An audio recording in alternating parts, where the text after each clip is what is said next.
funny. I've had more to say about Marvel Snap than I have anything lately. Yeah. So, but yeah, they're actually making a big change to Marvel Snap to the game. And yeah, so if like new players, this is like the perfect time for a new player to get in because they're actually like catering to new players and giving new players all the cards and everything else. And I'm like, you sons of bitches. You listening, Destiny? My cards. You listening, Bungie?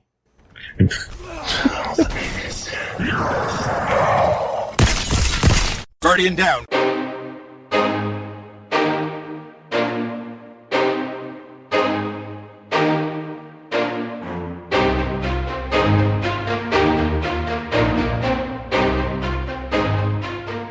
Hey, what's up, everybody? Thanks for spending your day with us. Welcome to episode 205 of Guardian Downcast, a Destiny podcast. If you love to play the game Destiny 2, you've come to the right place. We're a couple of gamer dads that have played Destiny since that day one beta back in 2014, and we're just as passionate about it today as we were back then. We discuss key topics and news within the gaming community so you can be in the loop. And not only seek the stories of Destiny content creators, but we're a podcast that gives a voice to our stories of our Destiny community members out there. And in this game, that's what it's all about, right? We're the show that asks, what the hell is going on in the Bungie and Destiny community this week? On fire! On fire! I'm your host, Todd the Gator. And my co-host, Hazel, is here as well. How you been, man? Better than Bungie. I'll say that. God, I'm telling you. They're the pinata. Oh my God. Dude, my week has been crazy, man. Work was insane. And then, besides that, I helped my mom move into her new apartment today. Cool. So that was great. I got a call yesterday from the movers that were like, hey, we had somebody cancel on us, like a worker, and they can't do it. So I had to scramble to find somebody that could do it today. What the hell? And I was just like, you sons of bitches. Doesn't that mean you have more room in your truck now to haul stuff? Oh, well. No, it's one person. Oh, gotcha. Okay. I get she's not even like moving like to another place. She's staying in the same damn place, just moving to the other side of the building. Oh my God. And they were like, yeah, so we can't do it. Sorry. Bye. Jeez. More. Unbelievable. So luckily I found another place and they were great. And then, yeah. So jeez, I'm very, very, very tired today. Jeez, I guess so. Yeah. You kind of mentioned that you've had a kind of a rough week at work too. So I won't belabor that point, but, I figured I'd just leave you alone. I won't pick on you too much tonight this week. No, I welcome it, honestly. Okay. Dude, I forgot to tell you. So I think it was like Wednesday. My wife was in a mood. She was like sniping at me like I could do no wrong. Like she told me if I was breathing too loud, and I was like, this is fuck. All right. I'm just going to go upstairs and hide. Yeah. And my kid was hiding with me. It was fun. She thought Mom's in a mood. Hide. She thought it was a game. It was great. Oh God. So yeah, so there was that. Like work was an absolute shit show. I showed like the bosses, like, hey, I was like, I'm friends with a couple of them. I was like, hey, look at this new report that I found. So I work at home, and this was a Skype, like a Teams call, and somebody goes, like it's a bank, so you're expecting some level of professionalism, right? Sure. He goes, what the fuck? And he's like, I'm so sorry. I'm so sorry. And he kept saying it like over and over and over again, because we found out that, so one person worked 48 hours or had 48 hours of non-productive time in a 40-hour work week. Oh my God. Not non-productive. How do they determine non-productive? You just goofing around? Taking phone calls. Oh my God. Just sitting at home? Oh my God. Not answering the phone? That's his only job? They signed up for 8 hours of overtime. Oh my God, didn't do fuck all. He's so gone. So, or he, she, whatever, whoever. I'm like, dude, like like, hey, because it was hilarious because I framed it as, hey, this is just a tool. I don't know. I'm not going to make any assumptions about anything. It's something you guys are going to have to look into. This is just showing you the door. Oh, you're the one that's the report. I'm catching on now. This is another report. Oh, no shit. So this is something like I had like 5 minutes of downtime and I was helping my boss with something and we found this and I was like, hey, look at this. And he's like, oh, that's great. Oh my God, this is amazing. And then I was just showing it to a couple bosses that I know. And I was just like, hey, check this out. And that's when he goes, what the fuck? Oh my God. It's like, how do you have 48 hours? And then like everybody started diving into it. Like people get paid well over what I do. And they were like, oh, well, she signed up for overtime. Oh my God, dude. Yeah. Yeah. Yeah. I'm like, hey, I was clear. I was like, hey, I just want to say I'm not making any assumptions. I'm, maybe she had system issues. Yeah. Maybe, something else is going on. Sure. And it was just hilarious. Wow. Well, back in my day, we used to do fucking work. We used to work. We used to put our head down and not look up until 5 o'clock rang. Yeah. Yeah, exactly. I had to do that for Rodimus. Back in my day. All right. Back in D1. Yeah, back in Destiny 1. We used to work. We used to do bounties and they would stay here forever. The bounties would never go away. We didn't have to pay for shaders. God damn it. What's bright dust? We didn't have bright dust in Destiny 1. What the hell? We had to pay for our shit. You're going to burn in hell. With our blood, sweat, and tears. All right, everybody's tuned out by now. No, I'm pretty sure a couple people are laughing. I think Kogo's going to have a blast with that. Oh, he is, man. I bet. Gee, so it's been a rough week at TLDR, right? Shit. It's been fun. Oh, my God. What about you, man? Yeah. It's birthday week, right? Yeah, birthdays are, God bless, are finally over. Yeah, we had a big family get together celebrating Father's Day and all of our birthdays and my other family's birthdays. We went to a place called Kobe's, Japanese Steakhouse. It's a hibachi grill, real popular place here. Several of these restaurants all over Central Florida and Tampa and in the Central Florida area. And, one of my clients is the owner of the place and he got us a private room and we were celebrating, of course, Father's Day, but we were celebrating, and we did this last year too, so it's hilarious. We got our own private room with 2 separate hibachi grills, 20 people sitting, and we had 10 birthdays we were celebrating. Half of the people there had birthdays. Think of that. Wow. They put those hats on you, those stupid hats. I got pictures. I'll send it into the Discord. Got some group pictures. I think it was at least 8 to 10 people. I'm trying to remember everybody's birthdays. It's just so hard.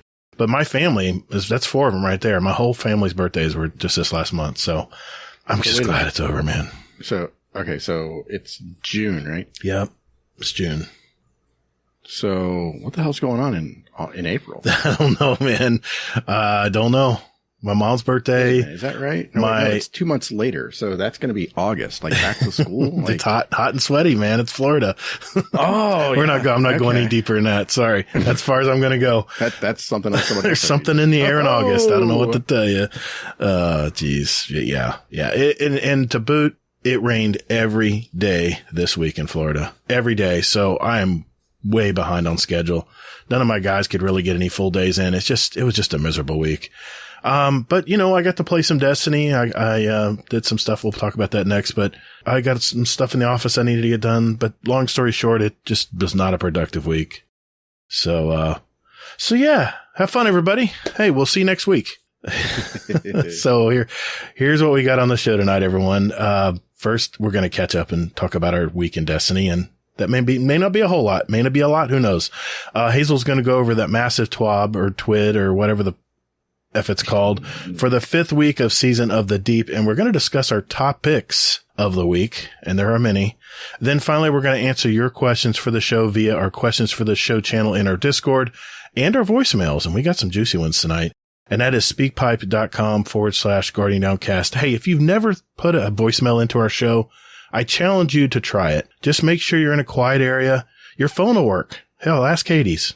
He uses his phone. Use your phone. Send us from the bathroom or. Well, sometimes. Well, it's probably because Parlus is around and he doesn't want to get in trouble. But yeah, it just, as long as we can hear your voice, we'll enhance it the best we can. But, throw us a voicemail.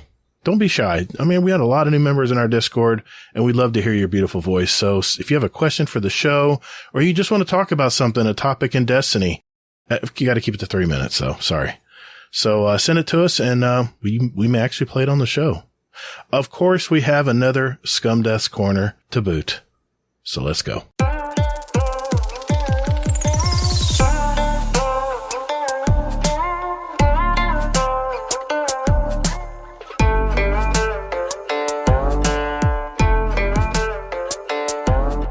Hey, thanks for listening to Guardian Downcast. You can find us on Twitter at Guardian_D_cast. Or you can find us on our Instagram at Guardian_Down_cast and see what picks our weekly guests want to share with you. Or, you know what? Just visit our website at GuardianDowncast.com for all of our contact information and where else you can find us to play any past episodes you like in any order you like, right from your browser. Man, don't or me. Hey, Guardians, while you're at it, follow our Guardian Downcast show playlist. We have it on Spotify and Apple Music. We post these links in our show description every week. So check us out, and later, Guardian. Toddles. That just felt weird. Why is that weird? No, I'm just saying that for the... Yeah, I'll edit that out, don't worry. All right, Hazel. Let's talk about Destiny, man. What have we been doing this last week of Destiny? You want to go first? You want me to? Yeah, sure. I'll go first. I really have done nothing. There's nothing wrong with that. There really isn't. It's honestly, it's just one of those things to me where for some reason I just can't find the will to play right now. So I'm just like, okay, well, yeah. Like there's just, I mean, I don't know. I mean, it's just the damnedest thing. Like they removed the power grind and I just felt like, hey, I don't really like, there's no incentive to come back. Okay, I got you. Moment. You haven't played any other games or anything or? Oh, I'm sure you play Marvel Snap, right? Oh, well, yeah, sure. Yeah. I mean, Yeah. What kind of person would I be?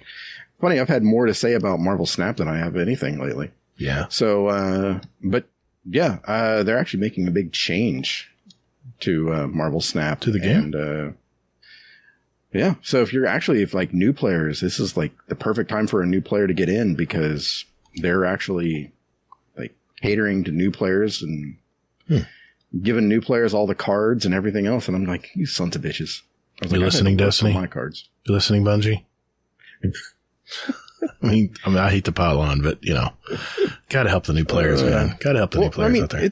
It's very much like, I mean, honestly, like the back in my day kind of thing. Back in my day, I had to work for my cards and things like this. Now it's like, just giving them everybody. Fucking take it. Everybody wants to collect shit. So sure. Who are we to say no?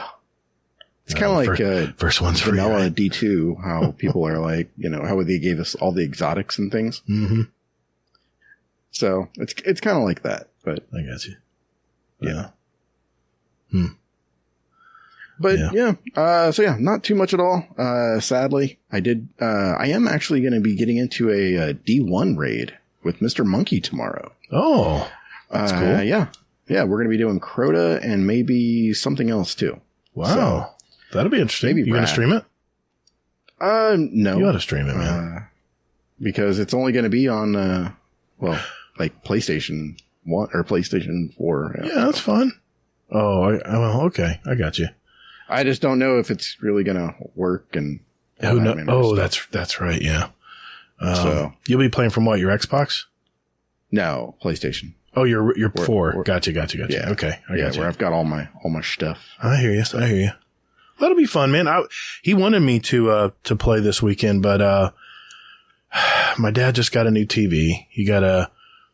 Listen to this crap. He got a 4K OLED TV, huge one. I don't even know. I didn't even ask him. I just know my dad. He just gets the biggest one he can find and, has no clue how to hook it up. So that's what I'll be doing tomorrow morning. And then, my sister-in-law, I've got to go by and, take care of carpenter issue she has. And then my son has some air conditioner issues. So I'm Mr. Handyman tomorrow. That's what I'll be doing on my Saturday. But yeah, but like fun. Yeah. Yeah, it'll be fun. Well, I mean, hopefully I'll get to grab some lunch with my mom and dad. They live from across town, and it's a drive to get there. And anytime I go over there to help them out with something, I always like to spend some time with them and just talk and chill. So that'll be fun. So, but as far as Destiny, I've been fairly busy. Let's see. On Monday night, we did, Monday night before reset. I did not do anything Monday night. No, what I did is Iron Banner was this week. So a couple nights of this week, I've played Iron Banner with the community. It's been a lot of fun. Game with a lot of newer members of our community too, which was kind of cool. Headley Lamar, I've never gamed with him. He was in my fire team. And of course, I was kind of bummed when I saw who all you were playing with. I was like, damn, I want to play. Yeah. But yeah, well, you actually like got into a raid. I was going to do a raid. I think it was on like Tuesday or something like this. And you had already like signed up to do it. I was like, what? Yeah. What? Well, I know I did a raid this week. I just can't remember which one I did. It was what was it? What was it? So did Iron Banner. Ron raid. Yeah, I did a Root of Nightmares. That's right, I did. Yeah. It was DJ. No, hold on, I gotta get this right because he's corrected me 3 times already. DJ Revan. Well, he messaged me and says, I got 5 going into the Ron raid. I want to run. I've never run it before. And, I just need one more hopefully I'll get one more to run the raid. I said, dude, I'll do it. I'll run the raid with you. And, we played a jam with him that time. He's a nice guy. And, I said, what the hell? So, Headley Lamar was in there. I just call him Patch, but, Pachiraku. Man, I'm terrible with names. She was stellar, man. Me and him did a lot of the mechanics of it, and, we were gelling pretty good. Nivek, Grackle. I think Grackle was a reserve. King Tut. I've never gamed with him. He was in there playing. So, yeah, we had a good time. That was a good raid. It took us a while because there were a lot of people who had only run it a couple times.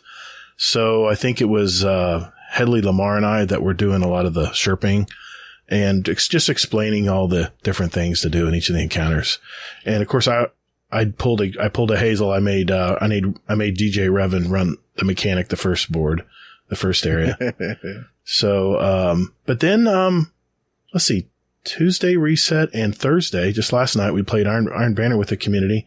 Grackle was there. He's always there, man. He's my bud. He always jumps in. Scarlet KM was in there. Salt's always in there. He's always so talkative. I have to tell him to kind of keep it down. That's an inside joke. Headley Lamar, and Priceless Cloud, I believe, was in there too. She was shit talking me as usual. And then, no way. Yeah, I know. And then Thursday, I actually got the game with Kogo 4. Never game with him.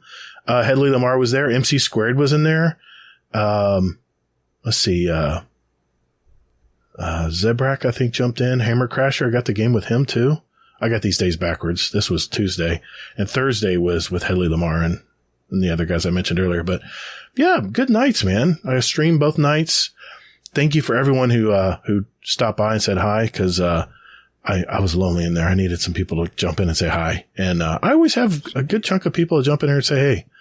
And I tell you what, though, man, I tried to play Iron Banner on Tuesday night at Reset, and I just got a new router because I don't know if y'all heard from last week, my router took a dive and somehow it stayed alive long enough for us to record a show 90 minutes late. Got a brand new router, and all of a sudden I'm on my PlayStation streaming and my controller's going haywire. I'm spinning in circles. I'm fighting. It's trying to pull left. And while I'm playing Iron Banner, I'm trying to snipe and it's pulling left. And then finally it just starts, the whole screen's kind of glitchy. I'm like, what is going on? And so I figured there was some interference or something with my router because it was right next to my PlayStation 5. So I moved my PlayStation 5 across the way and jumped on later that night. Same thing. I don't know what is going on. I've never had a controller just bug out on me like that. I tried another controller I use on PC, plugged in, and it did the same thing. So I'm like, this must be some kind of interference issue or something, but it's still a ghost in the machine. I haven't figured it out yet. So I have one brand new controller that I bought a while ago. I tried playing. That's the one thing I did do on PlayStation is I did the fishing. I don't know if you heard about this, but there's a fishing rally this week. Yeah. Oh man. Okay. So when I say that I didn't play anything with Destiny, yeah, I haven't really played anything, but I have been paying attention to all the news and all the stuff and all the things. Right. So yeah, I'm well aware that, Yeah, now that fishing rally is a mission that Hawthorne, the Hawk Lady, the Crucible Lady, is supposed to have waiting for you, and it wasn't waiting for me. And thanks to Houndish, I watched his video, and he goes, "Oh, there's a fishing tournament. If you don't have it at Hawthorne, go to the the unfinished mission kiosk next to the postmaster at the tower." And sure enough, it was waiting for me in there. So it must be some kind of Wait a minute. A glitch? Is there a glitch in the servers? No. Anyway, dead game. Yeah. Nobody fucking plays it. Yeah. It's over. Good night, everybody. So yeah, I jumped into there and it wasn't too difficult. I think I had to spend, you had to go to the throne world to do some and just catch fish. That's all you had to do. And as you would catch more and more fish, and I caught the brand new mouth carp exotic that hasn't been popping up. I got that. So I got this little shard. The only thing I have left to do this weekend when I'm done helping everyone is I got to dive down, do a deep dive and go put it in the statue. And apparently this is like at least a 3-week event. Probably I'm guessing every fishing hole. You'll have to do it. And you put this and fire up this underwater, like the statues at the King's Fall raid, those little, what do they call them? The little embers, you got to put them on fire. Set them on fire. The little, I don't know what the hell would you call these things? Like the little heads. That's my question. What? The little statues in the King's Fall raid. You have these underwater in the deep dive and you got to go down there and put this piece that you just got from, completing the rally. Yeah. Kind of thing. Kinda. Yeah. At the very first part of King's Fall, you have to go dunk the orbs and those things. Yeah. Yeah. Yeah. So there's some underwater ones you have to do. And apparently there's one above water and one of the stations is next week. It must be a timed event. So I don't know what this is for. I don't want to know. I want to be surprised. So I'm just going to do that this weekend and I'll be all done with that fishing quest. But I think there'll be another one to Hawthorne next week. So look out for that if you haven't done it. And if you haven't done the first one yet, I'm sure it's stackable. If you have any doubt, then this is coming out on Monday before reset. Grab it. Just go to the kiosk at the postmaster and pick it up and just go fishing. It took me about, just go fishing. I think it was like 2.5 hours, maybe 2 hours, maybe. Yeah, not that long. 2 hours. 2 hours of fishing? Just BSing, What's cool about fishing though is, I had a couple people recognize me when I was there and I gave him a bro hug. But, there's one guy kept following me around. Cause there would be a public event to pop up and of course the fishing area would disappear. So I go around and I just go around and collect stuff, while I'm waiting for the public event to go away. And, this guy was like following me all over the place. I'm like, dude, finally he followed me back to the new fishing spot. And I turned around and just said, hey, come on, give me a bro hug. And he immediately got a bro hug and left. I'm like, okay. All right. That's how players are in Destiny. He was just kind of weird. He was just sitting there watching me fish. He wasn't fishing. He was sitting there next to me watching me fishing. I'm like, dude, I'm watching fishing. I need to get a life. That's a old, never mind. Brian Regan joke. Anyway. That's great. I got that done. And, what's cool about fishing is you can kind of check out everyone's wardrobe while you're fishing there. That's the one cool thing I do like about fishing is you can kind of check out everyone's drip, Anyway, I won't go into any more than that, but it's been a pretty busy week for me. I was pretty happy with myself. I mean, couldn't get much work done. So I was like, well, I'll just have to get some Destiny in, right? And I have downloaded Diablo 4. I'm going to keep saying it that way. Diablo 4. And, my son's waiting for me to jump on and we're going to play some of that hopefully soon. So I'm so afraid to jump into Diablo because I'm afraid I'm going to get into it and not want to leave. Yeah. Is that wrong? It's a deep game, man. But here's the thing though, that you may not know is, did you see Astrocross's video on it about the seasons? Oh, I heard that you have to start over. Yeah. Oof. Yeah. Yeah.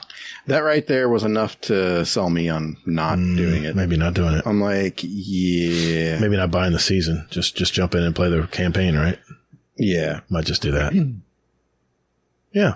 So, yeah, in a nutshell, that's been me this week. Anything else you want to mention? Not too terribly much. So, okay. No. Well, on that bombshell, I guess it's time for this week in Destiny.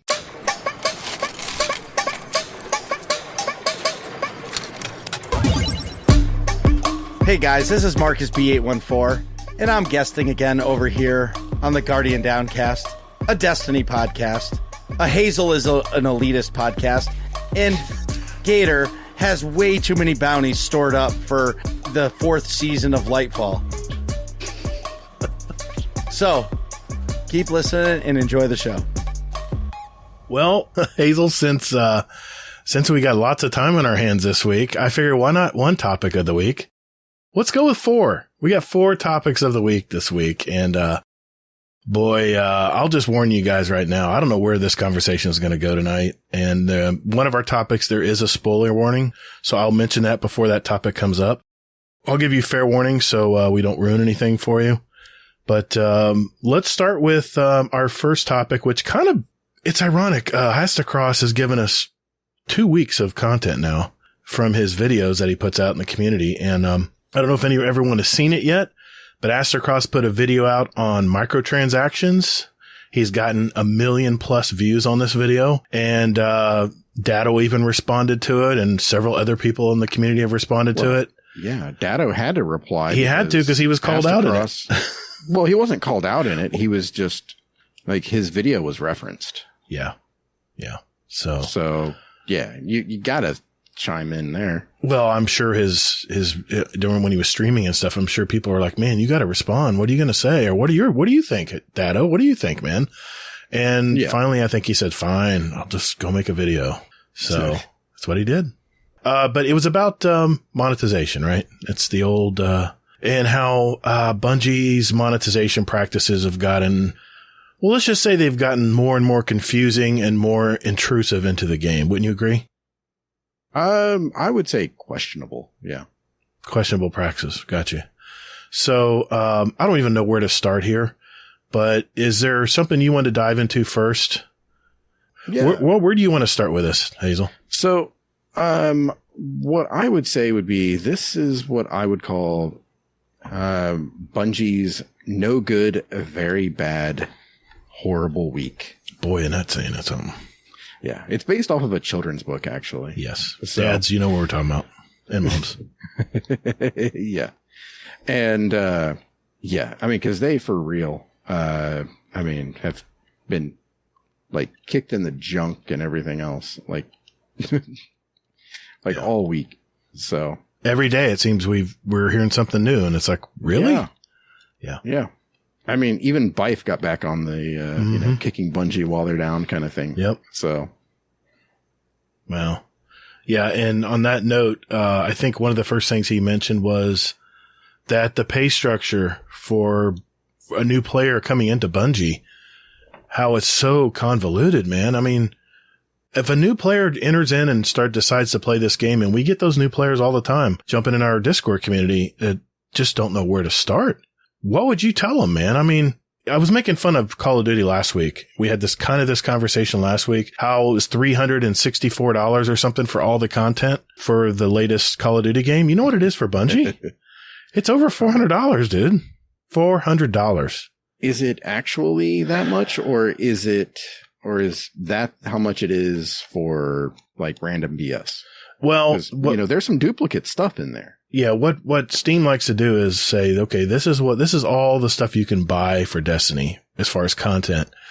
And they said, if you want to buy all of it right now and just get it over with, it's $414 or something. It was crazy, man. And I think it was $25 for the Shadowkeep expansion. $25 for dungeon keys? We'll talk about that later, but God, it was just like, let me just pull Steam up, because that'd be the easiest way to look at it here. There it is. Free. Destiny 2. We're going to do a live search here. Destiny 2. I know you got it.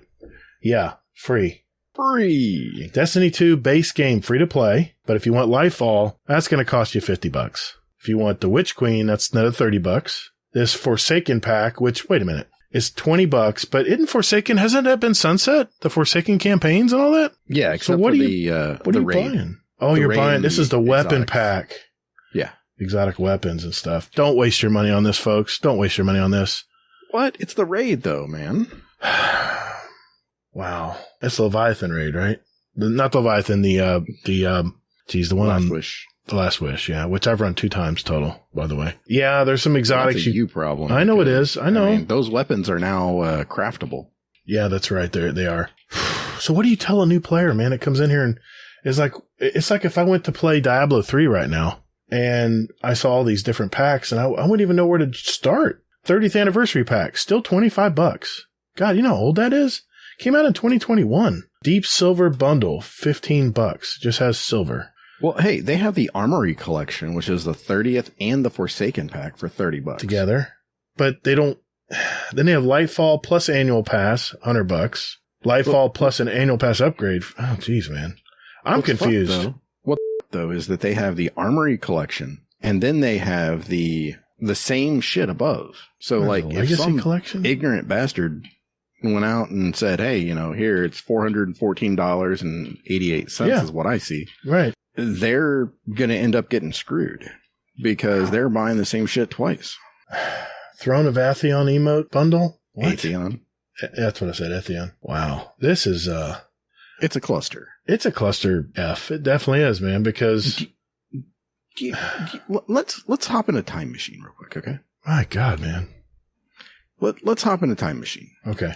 I'm going to take you back to the good old days of sunsetting and the DCV. So if you remember, they were like, hey, you know what? We're sunsetting this stuff that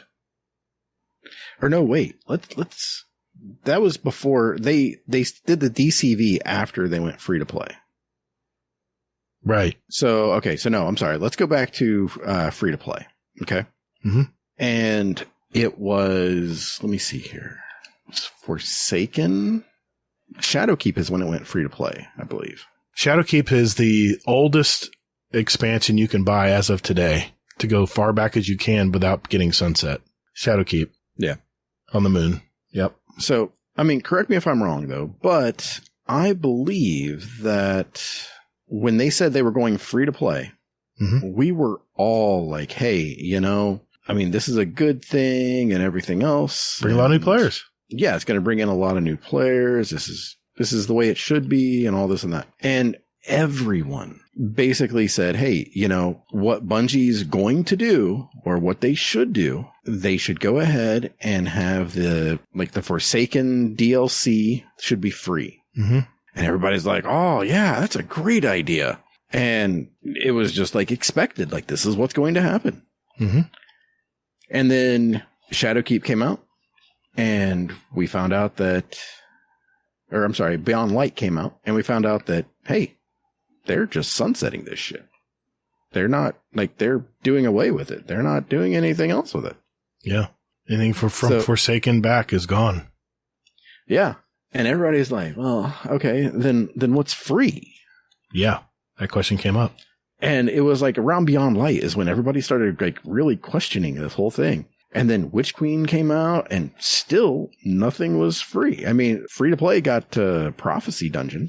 That's been it. I remember in Beyond Light, I was on my alt account, and I wanted to go start working on the stasis fragments for my characters, and it said, "Sorry, you got to have Beyond Light to even fly to Europa. Sorry, pal." Or maybe I could fly there and land there, but then when I tried to do anything in the game, it was like, "No, you got to have Beyond Light, bud." Yeah. Yeah. So I don't think I still to this day, I don't think I bought it because still to this day on my alternate account, I do not have any stasis unlocked. Not to mention it was going to be a chore to do it to begin with, but yeah, I didn't buy it. I was like, forget it. I already got to work my tail off to get stasis. I'm not going to do this again. I'm not doing it. So I don't have stasis on my alt account.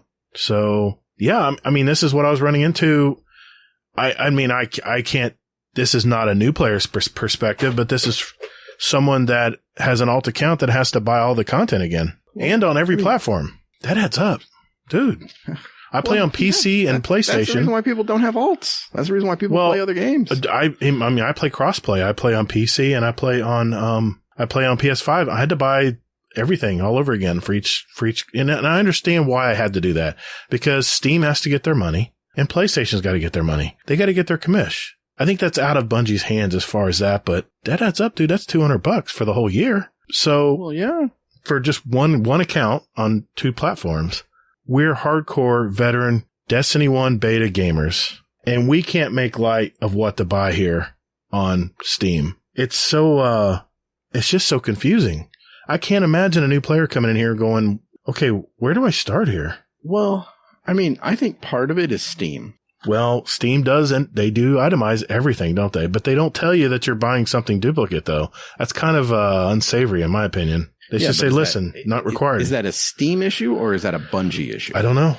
I don't know who made that decision, but I guess Bungie offered it, right? But here's what I think they should do.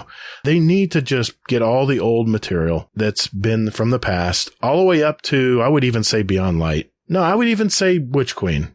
Just bundle it up into a catch-up package. $50, $49.99. You'll get all the past content, including everything up to Lightfall. But you still have to buy Lightfall. Why not just make it one big thing and then be done with it? Why do they have to separate it out into an armory pack? And I mean, Battlefield does this all the time, man, and I refuse. EA, they're the worst, man. They nickel and dime you to death. If you don't want a gun, it is literally pay to win. If you don't have a gun, you don't want to go try to unlock the gun, they'll just sell you it. You can buy all these weapons. Just pay the $20 and you'll get the what-you-call-it pack. The what-you-call-it pack. You know, it's like the expansion pack, but you don't get the expansion. You're just buying the weapons for like $15 or $20. And that kind of is pay to win. If you don't have the TAR 21. It really is. If you don't have the TAR 21 because you weren't around when that gun came out, or you just are lazy and you don't want to unlock it, then you can just buy it in a pack. Anyway, I'm getting off topic here, but...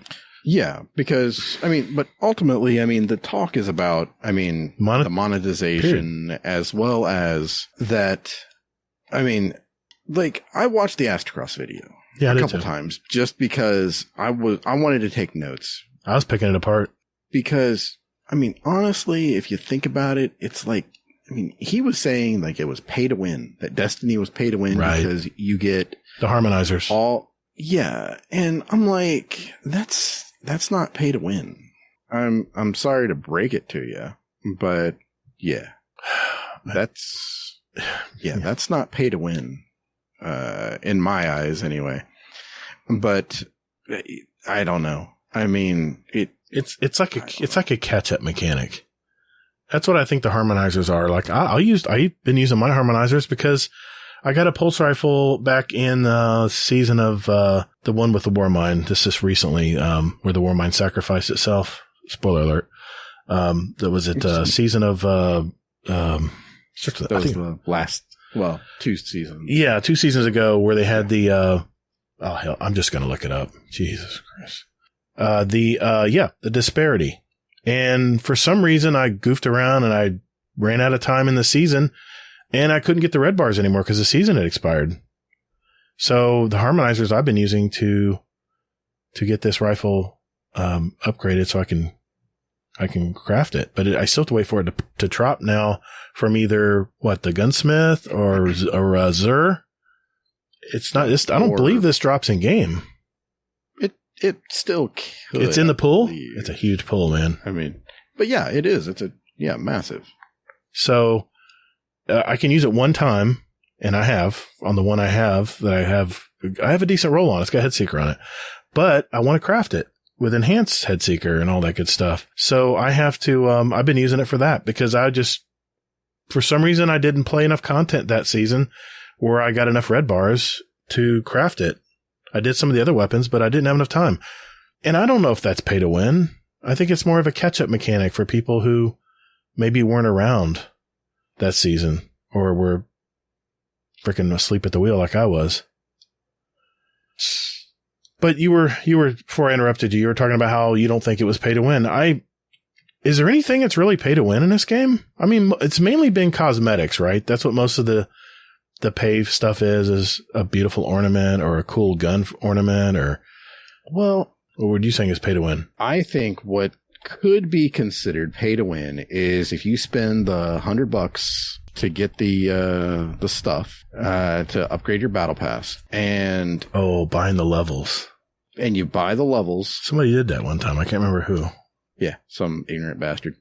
If you do that, and then you take all those buffs and the things like that. Oh yeah, the XP and you buffs. do that to unlock the artifact, then you do the bounties and things like this.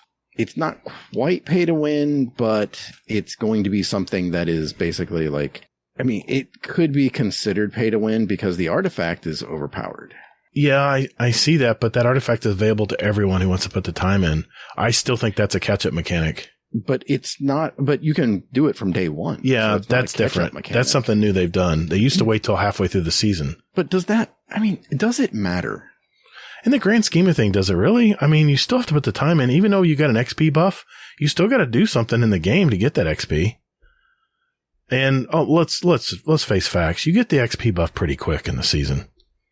I mean, you get it fully unlocked eventually, but you start getting an XP buff right off the bat. You don't have to go many levels to start unlocking that. But you can get a bigger XP buff. Okay, granted. But Ascross didn't even mention that. You still got to play, though. Well, yes, you do.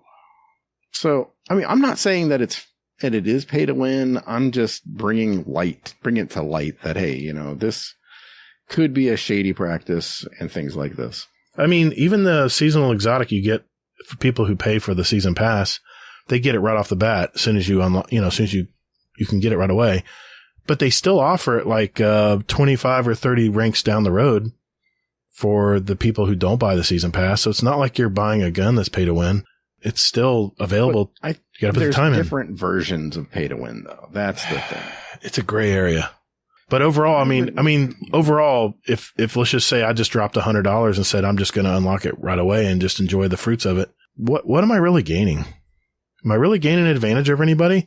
I mean, I still... Yeah, I would say that, you are gaining an advantage over... You still have to unlock you still have to play, though, Hazel, to unlock that artifact. No, you don't. Well, okay, yes, you do, but you can unlock it faster. Yes, I agree with you there. It will, I think you get up to 30% more, I think is the max, 30% more XP.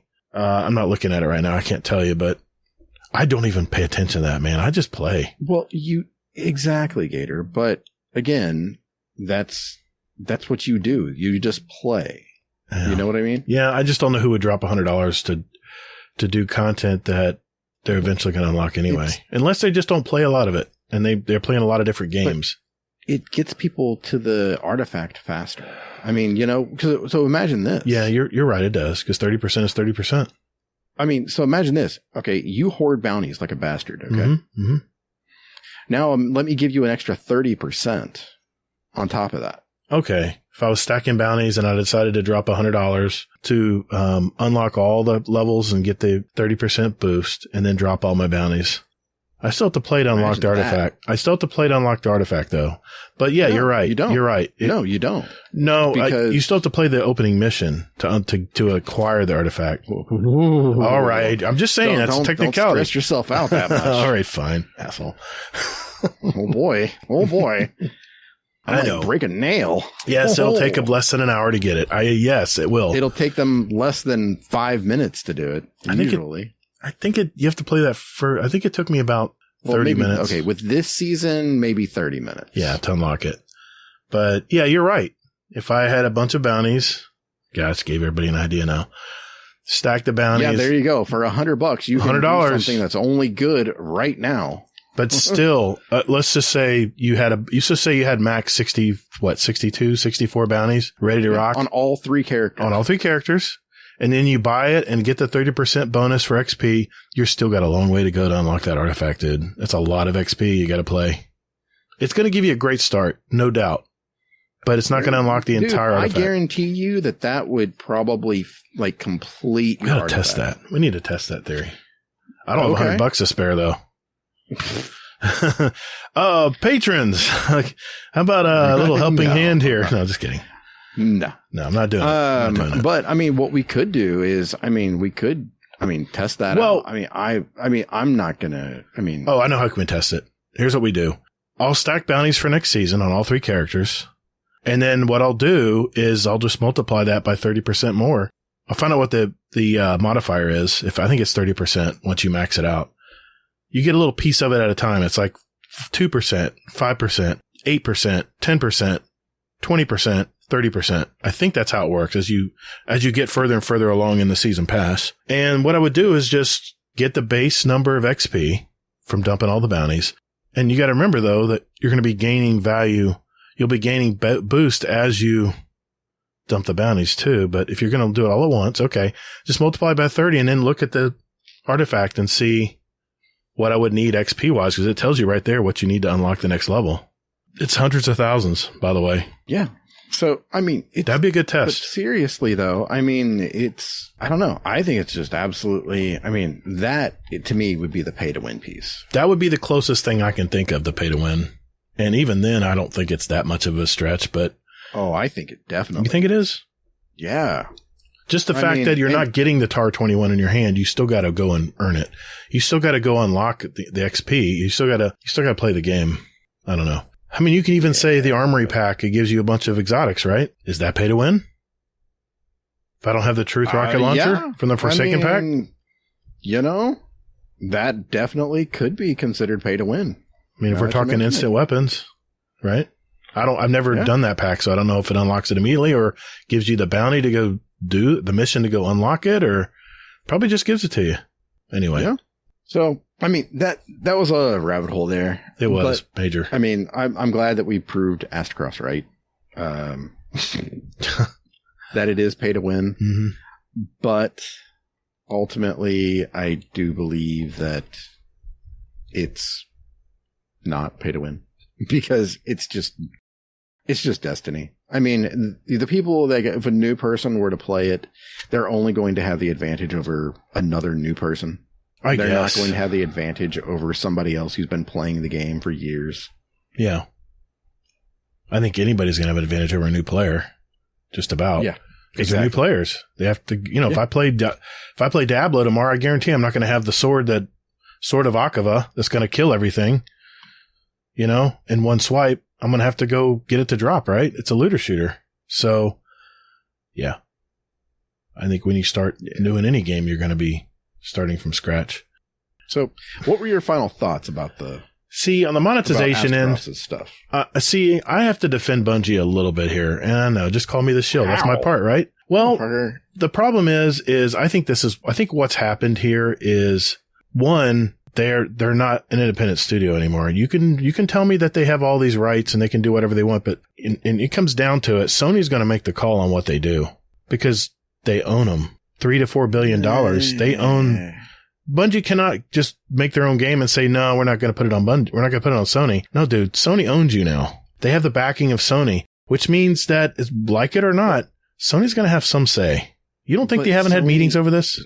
Sony doesn't care. That's the thing you don't understand. Is I think you're wrong. Sony lets their studios do their own shit. Let's just say this. Sony's no dummy. If they're going to spend $3 to $4 billion on one studio, they have a plan drawn up on how they're going to get that money back. You don't think they have a plan? You don't think they are going to say, okay, we're going to take 30% off the top on all your DLC, all your store-bought stuff? How convenient is it? Okay. That in the showcase that PlayStation did, that there were, I think, 4 live service games that were mentioned. Yep. We've talked about this. After Bungie was bought. I've mentioned it. It just went out on a short today or tomorrow. They'll be in a short tomorrow on Saturday. That's the number one reason Sony needed Bungie is because they have perfected. In my opinion, I think they have perfected the live service game. How many years have we been playing this game, man? But we're cucks, man. You got to look at it from that perspective. You're gonna trigger me. You're gonna trigger me. Here, just stand in the corner and watch the game. Okay, the cuck comment. Now you mentioned it. Now I got to say something. Here's the deal. You can call me a cuck or whatever the hell you want to call me. That I'm you just call me bowing. a cuck, we're fucking fighting. I'm just going to be honest and say that. You know, I don't care. I got my own self-respect. I know. I'll just tell you this. Hazel, do me a favor, man. I got to ask you something first. Oh, God. Name any worthwhile hobby that's free. Anything. It has to be worthwhile. I'm not talking about licking lint off the dryer sheets. That's not a hobby. I'm talking a worthwhile hobby. Not that I do that. Name a worthwhile hobby that is free. Masturbation. No, dude. A real worthwhile hobby. Come on, man. It could be a hobby. Okay, but that's not a hobby. That's just real life. Come on, man. What are you talking about? I don't know what you're talking about. Just what I challenge you is name a hobby that you enjoy that doesn't cost you any money. I mean, it doesn't. Aside from, I'm not going to say it, aside from choking the monkey or whatever, playing with the monkey boy. Choking the monkey? What? Choking the chicken. Poor Mr. Monkey. Don't choke him. Now, the other I'm editing that shit out. I do want to choke him. I'm going to edit that shit out. What? I'm editing that out. No, don't care. This is gold right here. My point is what hobby is worthwhile if you don't invest a little time and, more importantly, a little money in it? I mean, you get more from it. Let's just take an example. Bird watching. That sounds like a cheap hobby, right? Well, you got to buy some really good binoculars. You probably are going to invest in some services that maybe online will tell you the best places to go, or you might have a club or something you're a part of that has some talks, and maybe they put trips together. You can buy packages. I mean, on and on and on. It costs money. Okay. So that's you though. Okay? I just can't think of a hobby. That's how you do things. You know, that's how you roll. Okay. Myself, I don't go all in on something. I will, like, if I were new to Destiny, so I'm going to invest $49.99 for Lightfall. Base Lightfall. Actually, you know what? I may not even do that. I might wait for that to go on sale. But I would try it with just one thing. So Diablo, you know, I'd be tempted to buy the base game. The base game. $60, $70, something like that. Yeah. So it's just one of those things to me where I'm like, you know, I want to try it out first. I'm not going to, like, if I were going bird watching, I wouldn't do shit. I mean, when it comes to that, I mean, I would be like, you know, I'm going to, you know, maybe buy some binoculars. Mm-hmm. Or actually, I have some. So I would just go ahead and I'd go outside and I'd start fucking looking at birds. Yep. And you know, and maybe that's just me. As I got more and more into it, I would probably want to buy some reference manuals. As you got more and more into it, yes, definitely. Right. But, you know, you're not going to go out day one and go like, you know what, I'm going to fucking start watching some goddamn birds. And then they're going to be like, you know what? I want fucking everything. I want to. Okay, I get your point. Fucking roost. I'm going to sit on my rooftop. I want a shelter above me. Air conditioned. I want a little bar in the corner. Exactly. Okay, I get it. But here's the thing. We've had, there was another YouTube content creator that said that people who defend live service or monetization practices are just idiots. And I just am curious what these people call a hobby. Because here's the thing. I play Destiny 2. I only just about play Destiny 2. It's my hobby. I have a community of great people that I game with. I like to show off some cool stuff sometimes. And if that means, you know, something in Eververse really appeals to me, or better yet, expresses my gamer personality, whether it's an emote or a ship or a sparrow or weapon and armor ornaments, then I may part with some of my hard-earned money to get it. Do I feel bad for spending these dollars? Nope. Because like all hobbies, I've decided up front what amount of money makes sense to me to enjoy the hobby. I know I've spent well over $750 over 10 years that Bungie's made this cool game world called Destiny. But let's look at the other side of the coin. If I do play other games, whether it's Call of Duty, Overwatch, Battlefield, whatever, I will never spend money on any of their cosmetics or any of their pay-to-win stuff because I don't think I'll invest the time into those games to justify the expense.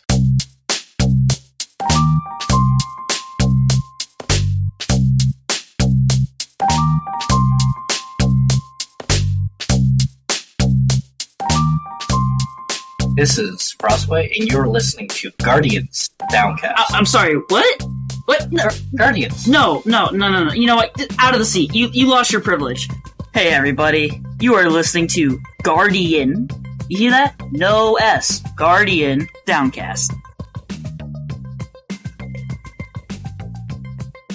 So someone who's just joining up playing Destiny, maybe the Eververse store is not for you. I know Destiny is a game I do know I want to spend time in while enjoying some long time going gaming with friends and community members. So the extras to me justify the expense within reason. Little Billy blowing mommy's credit card on all the games, all the extras in Eververse is not right. And I definitely don't believe in loot boxes or pay to win or anything gambling, especially with young children. But here's the thing. As long as there's people who like and find value in buying extra game stuff, then these businesses are going to keep doing it. And with Destiny, I'm good with it. I get value. Bungie gets some revenue. Both parties win. If you don't want to buy this stuff, by all means, don't buy it. If you're the type of person who plays lots of games and you spread your time around that way, then extra in-game items are probably it's not targeting to you. But why shame people who do enjoy supporting the game? It's the equivalent of me going to a drag strip. I told you in the past that I used to do drag racing. I'd spend hundreds of dollars a month on this car because stuff would break. It's like me going to the drag strip, going around and looking everyone's working on their cars and say, why are you idiots blowing your money on these racing parts for your cars every week? You know what you're doing? You're just padding the profits of these auto parts companies. Just doesn't make sense to me. It's a hobby. I enjoy it. I like to spend the money on it if I have it, if I've set aside the money for it. And that's where my stance is on it. And I'm not saying that there's lots of parts of this where I agree that the confusing DLC and buying stuff for Bungie needs to be heavily, heavily simplified. But this is my hobby. This is my game that I play as a hobby. And I don't think there's anything wrong with spending some silver from time to time, which I have done. Well, so I haven't bought any silver until I want to say last season, maybe 2 seasons ago. Right. That was the first time that I did it. Right. And it was mainly because there was something there that I wanted. And I'm like, hey, it looks cool and I have the ability to do it. So I'm going to do it. Yeah. Like you said, I mean, to me, there's nothing wrong with it if you like it and things like this, because to me, I'm supporting Bungie. Like some people give me shit because I'll buy the season pass for Marvel Snap. Right. And I'm like, but you know what though? I put more time in Marvel Snap than I have Destiny this season. Okay. That's fair. So why wouldn't I give, $10 to Second Dinner so that way they can go ahead and, keep making content. Here's another thing I have to say about this. And I know I'm coming across as a total shill. I don't care. I think the extra products that they sell or extra cosmetics and stuff. Now hear me out. I think this actually gives incentive for studios to make better games and to do them better. You know why? It doesn't. You know why? Because if the base game has all kinds of problems or issues or story sucks and the mechanics are clunky, the players are not happy, they're not enjoying it, they're getting kicked, whatever, they're not going to stick around to buy any of this stuff from the in-game vendors, right? You mean all this shit that's going on right now in Destiny? There's been some issues. I'm not going to lie. At some point, I think game and monetization comes into an equilibrium. If the product is good enough, players are willing to believe in the product and invest time and money into it. And I think there's an unspoken value that people are willing to pay for cosmetics and stuff that doesn't kill the bank, but at the same time is just enough incentive for video game companies to have to create that good product right off the bat. Think about it. When games are released, they spend tons of time making these games like making a movie. You ever seen how many people are involved in making a movie? It just blows my mind. Bungie, they make money from it. This is something that Dado said. And he says, do you realize that we have twice as many dungeons per year now than they used to? And I think that's because they use that dungeon key money for the dungeon team. And I'm not saying they do. I don't know where it goes. But raids and seasons, all of this stuff, they get this money from the sale of the game and probably a lot of it from the extra stuff from Eververse. And I guess this comes around to is why should they invest more money in Strikes, Crucible, and Gambit? Because there's no money to be made from it. Nobody's getting anything from spending extra money in game for Crucible, Gambit, or Strikes. It's probably why they're rotting on the vine right now. When's the last time we got a new Strike? We don't have to talk about Crucible, but Gambit. Two maps, 3 maps? Well, we don't Seriously? get any Strikes now. Now we get battlegrounds. Right, new battlegrounds, right. So, I mean, it's a tough question, but think about it. This is one thing that I always had a question with when I played older games. Like, I would always ask myself, after the studio makes its initial money from the sale of, let's say, Black Ops, what keeps the servers going? after a certain period of time. If I'm playing Call of Duty Black Ops Online, what keeps these games from just going away without some kind of cash infusion to pay the employees or servers or whatever? I think that's where live services has kind of filled that gap. I remember if you play an old Call of Duty game that's older than 3-4 years old, dude, you should see the servers. Because they've made their money. They made their initial push of money. They moved on to another Call of Duty game. What Bungie has done is the same thing. They've created different Call of Duty games every year, but they're not separate games. It's called DLC expansions and seasons. This is how they can keep creating content all throughout the year and not abandon the game. It's probably why the game has been going for so long as it has. So that's always a question I had when I played games in the past, multiplayer games. It's like, why would they even keep these servers up? They already made their money from this game. And there was no store. There was nothing at the time. There was no store or anything you can buy anything with. So I always ask myself, why is this game still even available to play? Because it's an online multiplayer game.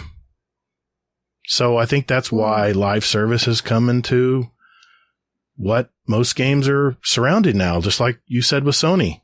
What did you say? 4 games were live service? Yeah. I don't know, man. I know I'm never going to please everybody on that topic, but that's where I stand on it. Because this game's a hobby of mine. I don't mind investing a little bit of money and time, definitely time.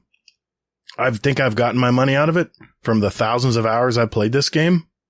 And I'm looking forward to playing Iron Banner on Monday with friends.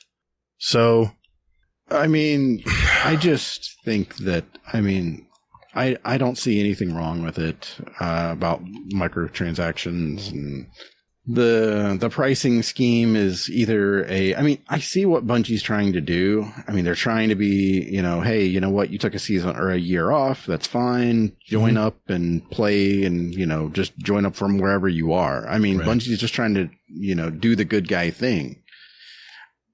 But, they just don't want to double dip and things like that on people. Mm-hmm. I feel. Mm-hmm. So, and what that means and what that looks like, is different for everyone. So, because you figure, a lot of people, play the game and then they bounce off, or they have a friend that says, hey, you know what? You remember when we used to play Destiny and come on back and this kind of thing. Right. Well, is it right that person has to buy all the shit all over again that they already bought? For that? Or should they just be able to be like, hey, you know what? I've already, bought this and this. So, let me just go ahead and buy this thing. Right. Yeah. This is the number one reason why a lot of my friends who dipped out of Destiny have never come back, because there was no way to just jump right in and get back in the groove. It was too much to catch up on, or too much to have to buy to get caught up, right? Yeah, exactly. And the story alone is, I don't know how new people fucking do it. I really want to, talk to a couple new people and have a new person panel and be like, hey, do you know what the fuck is going on in this game? Can you tell me? No. Right. But yeah, it's just, well, I don't know. I just think that Bungie's trying to do the right thing, and Steam and things like this are not making it easy. Now, don't get me wrong. I think the dungeon keys are shit. I was just going to say they should just be rolled into this. Yeah. They should just be, rolled into it. Right. They increased the price by $2 on the, and you can't buy. And you can't buy 1,200 silver. You have to buy 1,500. Yeah, exactly. So you're basically paying $5 more for the season. Yeah. And you're buying it for, 300, or you have that extra 300 for, whatever. You can buy a shader that you don't have. No, Night Demon's on a frickin' yell at the audio player right now. Shouldn't have to buy shaders. He hated that. He hated that they made, let alone the fact they increased the price on them. Yeah. Yeah. So, I do agree with a couple things. I think the dungeon keys were ridiculous. I bought the Lightfall season on my other, platform, and then I jumped in to play a raid with the community, and it said, no, you need dungeon key, pal. Like dungeon key? What the fuck? The dungeon key? What the hell's a dungeon key? I'll make this very simple for the new players coming in. If you really want to invest the time and you think you're going to play Destiny for the year, just be really simple about it. Buy the latest expansion plus the annual pack. It's $100. But think of it this way. You're investing $100 of your hard-earned cash to play an entire year, not having to be nickel and dimed ever again, not having the right content. Your seasons are included. Your dungeons are included. You're wrong. What do you mean? But what about the event pack cards? Event pack? The event pack? Event cards. Yeah, don't wait. You don't have to spend your money on that. Play the event, but have fun. Get the drops in the event. You don't need to spend the $10 on the, what is it? An emote, a ghost, maybe a shader, and, but yeah, that shader though. I mean, they put a lot of time and effort into that, seemingly more than, what they do in the others. I think if you go to Eververse and you want to buy one exotic emote, isn't it about, I'm pretty sure it's like 1,500 glimmer, right? Or 1,500 silver, right? Or is it 3,200? No, that's going to be talking about. If you were to go in the store, I'm not in game right now. If you were to go to the store to buy an exotic emote, how much is it? An exotic emote? Yeah, like one from the season. If you went to the store right now and said, hey, what's the latest exotic emote? I think it's, I'm trying to remember what it was. It was one they were offering. I think it was $15, 1,500 silver for one exotic emote. Okay, so I'm not looking at the featured page because those are on sale. Mm-hmm. Like the either Lightfall or the Season of the Deep stuff is what I'm talking about. I see finishers. Everything looks like 1,000, 1,200, depending on if it's a multiplayer one. That kind of thing. For emotes too? Yeah. Okay. Yeah, that's all emotes. So $10 an emote, $10 whatever, a finisher, which that's I won't go there, but so $10. So what they're saying is you can get this other emote in the event cards, and you can get a ghost, and you can get a ship. I think a ship or a sparrow maybe. Ghost, a sparrow, and the emote, and maybe a shader or something else. I'm trying to. Oh, I think what it is you get an exotic emote, a legendary emote, a ghost, and a shader. I don't know. It's been a while since I played. I know we have Solstice coming up soon. Is it what's coming up? The summer event. Yeah, Solstice Heroes. Yeah. So, but here's the thing, man. There's been a couple events where I'm like, yeah, they can keep all that. I don't care about that stuff, and I don't spend the money on it. I just play and get all the stuff done to get the title. Isn't that what you do? Or do you feel you have to buy the event card? I mean, I don't feel I have to buy the event card for anything. I basically will go ahead and, I mean, like the first, I think, 2 events that they did, I looked at it and I was like, you know what? I'm like, they really don't have anything that I want. Yeah, it's happened to me too. Yeah, pass. And I just didn't even do it. I was just like, yeah, this is just ass. I wonder if that book or that event pack, I wonder if that goes to pay for, that income goes to pay for the next team that works on the event, their salaries and art time and stuff like that. I would be curious where that money goes, but we'll never know because Bungie's never going to tell us. I mean, the thing is correct. Bungie's never going to tell you, but I'm trying to find a good way to say this. It's none of your business. That's true. It is none of our business because they are a business. It's basically, I mean, like I heard in Astrocross's video how he said that, hey, the money situation, like, it just rubs him the wrong way that he pays for this and the money goes towards other things like Marathon. I don't think it goes to I think it pays the teams that are sticking around to do Bungie content. You don't think so? It definitely goes towards Marathon too. It goes in the big pot. The thing is though, is like, so, okay, if you buy a car. Yep. Okay. You buy a Nissan. Mm-hmm. Let's make it a Nissan. Sentra. You buy a Sentra. Oh man, come on, not a Sentra. Something better than that. All right, I have a Maxima. I want a Maxima. Nope. Fine. I'm buying a Sentra. Fine, okay. Sentra. you're practical. You're you're a soccer mom. Better be a 4-door hatchback. All right, go ahead. Yeah, there you go. So, okay, so you buy a Sentra. Are you going to bitch when they use their money for like pimping out a Maxima?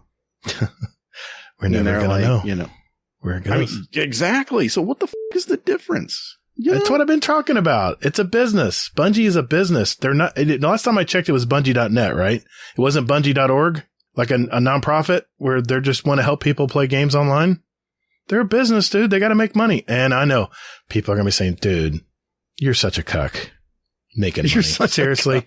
You're such a cuck. You're calling me a cuck because Bungie wants to make money. You know what? You want good quality, very entertaining games. You want games that break the mold. You want games that are innovative and nothing like you've ever seen before.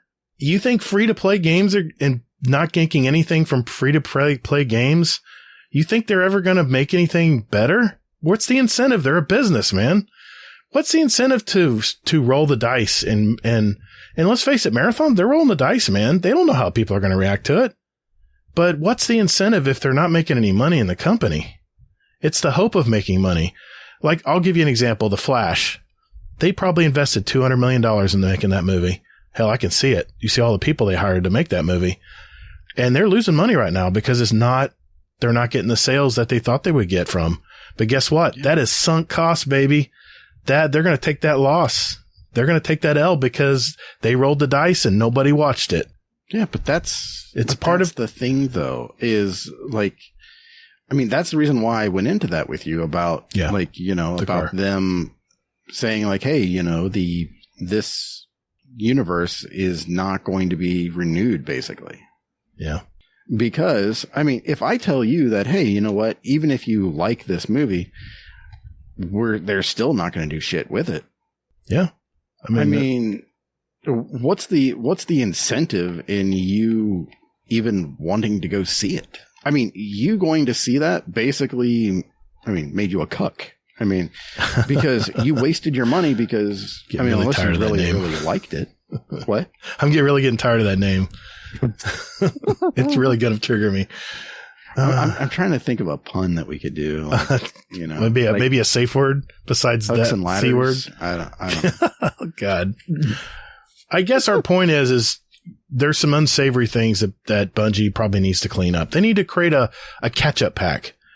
$50 buys everything. The arsenal, everything, but blah, blah, blah. Not just simplify everything. I mean, they can't simplify it, man. I don't understand why. That's what I'm saying is that, I mean, it's all old content, Hazel. It's old stuff. They've already made it. The movie's already been released, dude.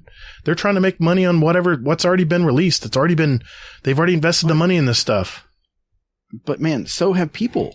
Yeah. That's what you're missing. I mean, Bungie is trying to do the good guy thing here by offering all this shit, basically. Yeah. Because if you buy it, then you can go ahead and you can play the game and everything else. They don't want to just offer like one pack that's like, hey, this is everything. Because imagine that, okay? What's a better experience? Them offering everything piecemeal like they're doing, or them saying, hey, you know what?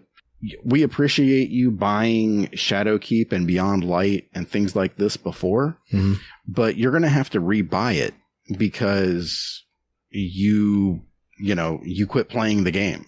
So you got to pay another, $75 for some shit that you already have. Yeah. Wait a minute. Didn't we have people just complaining that they wish things could be a la carte, that they didn't want to buy the whole season? They didn't want to buy the whole thing. Can we just buy seasons a la carte? Wasn't that a complaint? The people said that they wanted Bungie to offer a la carte on stuff. So maybe I can't keep up with them, man. I can't keep. Man. I mean, it depends on the day with our damn society. And I guess so. Well, it's like, one day we want, eggs and toast, and the next day we want fucking sausage. Right. Oh, well, this horse is just to a bloody pulp now. Is there anything else we want to mention before we move on to our next topic? Definitely not. Thank you. All right.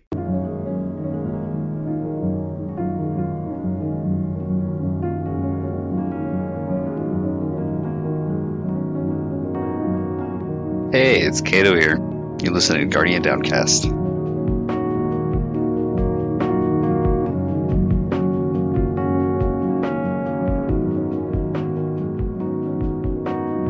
right, our second topic of the night is based on a major content creator he does trials carries. That's what he does. His name's Grenader Jake, and he's probably one of the longest lasting streamers for Destiny PvP content out there, I would say. I'd say he's pretty big, man. He was facing, I think he said, the same cheaters all weekend. And I guess his frustration is anybody seeing this? Where's BattleEye involved? Is BattleEye not taking care of this? And I think the fact that he just kept seeing game after game of auto shotguns and rapid fire rocket launchers and all crazy cheating stuff that, I mean, I don't blame him, dude. If I was trying to create entertainment by streaming Crucible and you kept running into cheaters all the time that just ruined the game, I think I would do what he's thinking about doing. And I think his latest tweet he already started it. Yeah.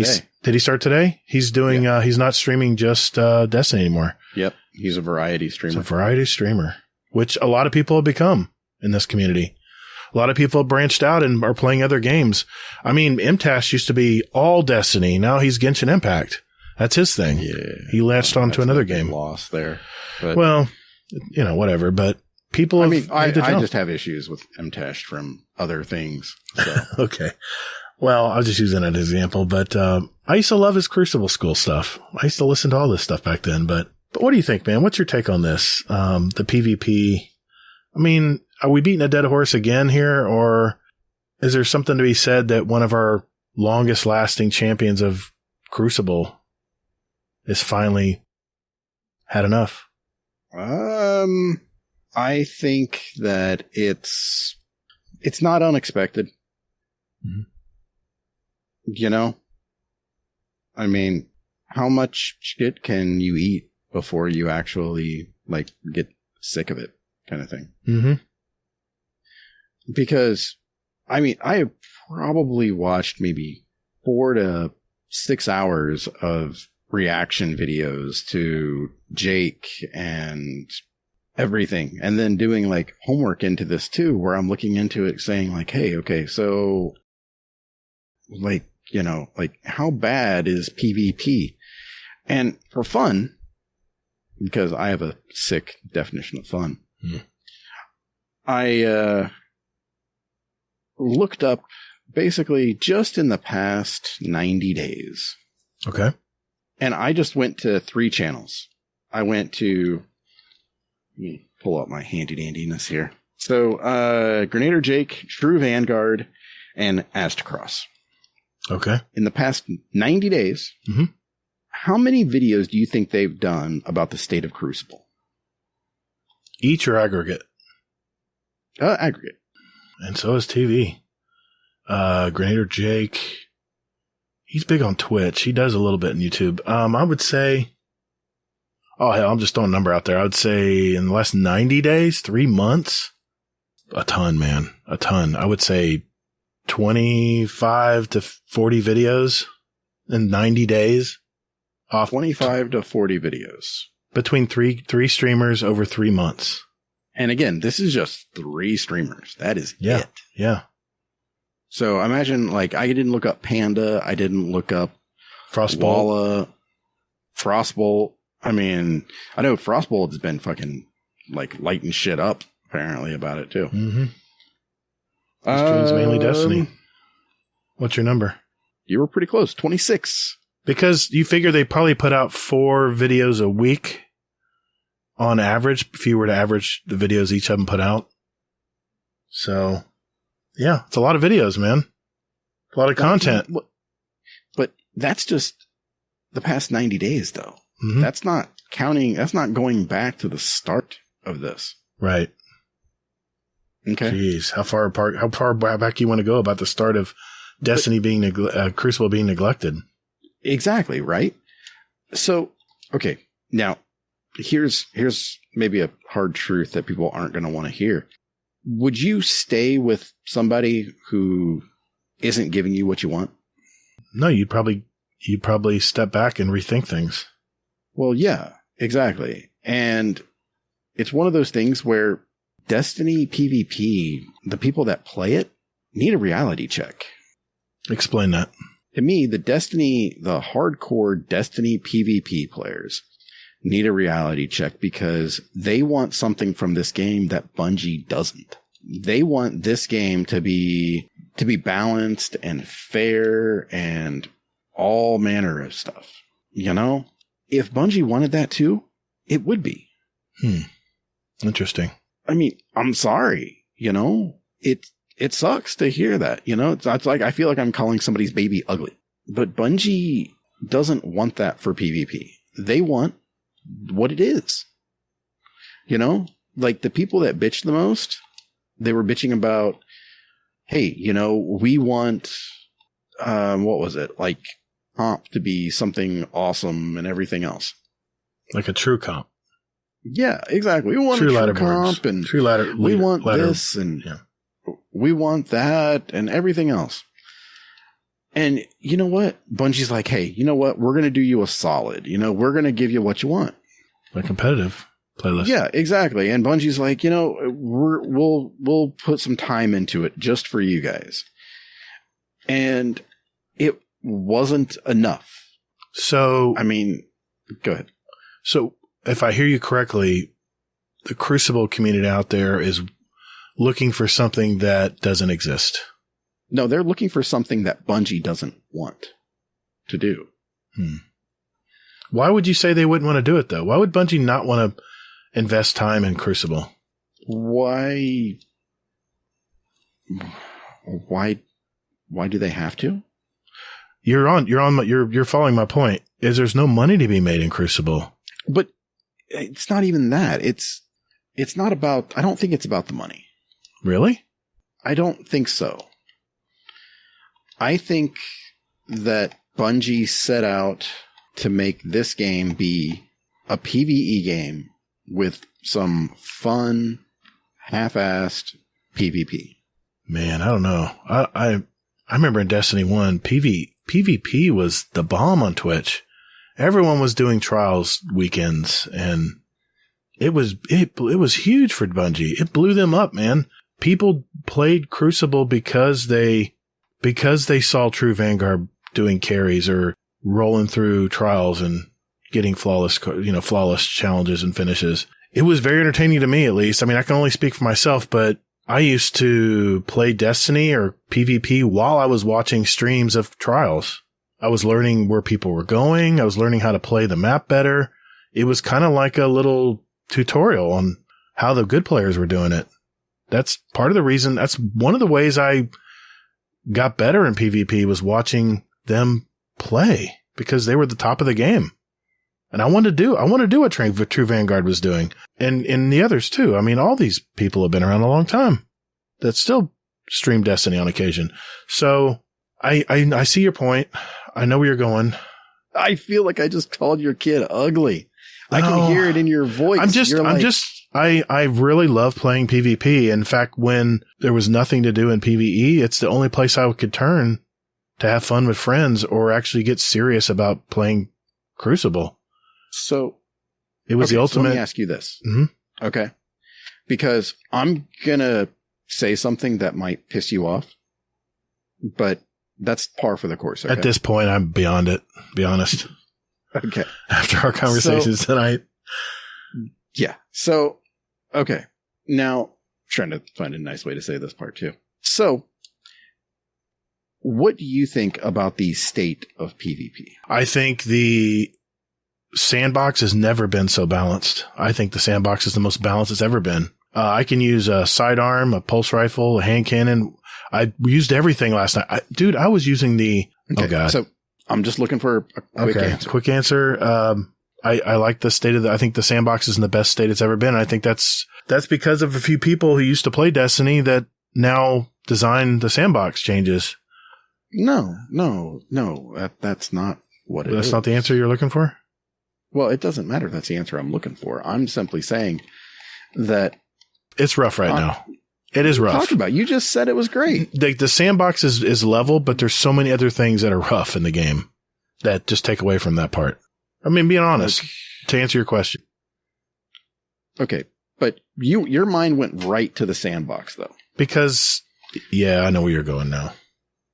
Where am I going? Because I want things to be fair. I want things to be fair and even when I play Crucible. I want it to be a true Crucible game. And what you're saying is it's not meant to be that. It's meant to be just a fun place to go. Meant to be fun. Yeah. Okay, you have to consider that this is a PvE first game. I agree. And with that, you're wanting something that is not what this is. If you want something competitive and esports-ish and all of that, that's not what Bungie wants. Because if they wanted it, it would have already fucking happened. I think a lot of people were hoping that it would be that, but maybe you're right. But it's hard for me not to be biased because I love playing Crucible, and I know you play it as mainly for fun. I get it. Exactly. You know what? I play it. I get on. I play with, people from the community and things like this. And then you know what? I'm out. No sweat off my balls. I'm good. Right. I don't get into it to sweat. Now, what I was getting at before was that I think that when your mind went immediately to the sandbox and saying that it was mostly positive there, that you are more of a casual PvP player. And I don't mean that in the typical casual way. I admit it. I'm a casual player that sometimes takes it seriously. I try to improve myself. It's good for my health because eye-hand coordination at my age is something I want to keep sharp. And I had good eye coordination from playing baseball, and I feel this is a good augment to that. That's the reason I love to play Crucible. It's reaction time and putting the dots over the head and pulling the trigger in time, and that's why I like to play it. But yeah, you're right. I'm pretty much a casual player. I'm not jumping on every day. Exactly, right. I mean, and with that being said, I mean, again, it's not a bad thing at all. It's basically just that when it comes to the community, Destiny community, we are like really splintered when it comes to Crucible because we have some really people that are hardcore and they're the ones that are the most pissed off, like Grenader Jake. Mm-hmm. And I mean, it's like he wants something from this game that Bungie doesn't. Yeah, but not to defend Grenader Jake, but what happens when you run into cheaters over and over again all weekend? Just ruins your game. Now, granted, he's playing on PC, not console. You don't see it as much in console, if ever, but... Okay. Yes, please. Okay, so what I would tell Grenader Jake is you have hitched your wagon to this video game. Yes. And as much as it hurts to say it, you're kind of either all in or you're not with what's going on. Yeah, especially if you're paying bills with it. That income. Exactly. So, if you're not happy with it, then, I mean, it sucks. I mean, True Vanguard, I watched a video by him, your boy, mm-hmm. That he said himself that if he could take his community and his income and not lose any of it, he would play a different game tomorrow. It's really tough for people to switch their platform and their business, their living onto something else. It's like they're making a movie now and hoping it takes. Exactly. So, but that's what I mean though, is that when you do what they're doing and what you're doing, because you're doing YouTube also. Yeah, I do on Destiny. Is that, you are at the mercy of the game, basically. And it ebbs and flows with the game, too. I'm finding that out. Because my views are way down from what they used to be on Destiny content. Well, and I think everyone's feeling it. But I think that, honestly, your videos are probably going to go up, your views. We'll see. But the reason why I say that is because... it's targeted new players, for the most part. No? It's not even that. Is the fact that your videos are mostly positive. Mostly. Yeah. And like, that's what people want who like the game. The cucks. Just kidding. Oh, God. That word, man. Damn it. But I don't know. I'm not saying what I'm trying to say very well, but I just think that when you're playing a game like this and you want something from it that you're not getting, and you basically are making an income from it. Yeah. You gotta make some decisions. You gotta decide what the hell you're gonna do. Because do you play a game just because you don't like it? Just because it brings you money and people are watching you? And never mind, you're a salty fuck? You looking at me? No, I'm actually looking at Astacross. Okay. I mean, he plays both. He plays GMs and he plays PvE and PvP. But I'm just saying though that, I mean, he's well, there goes that potential.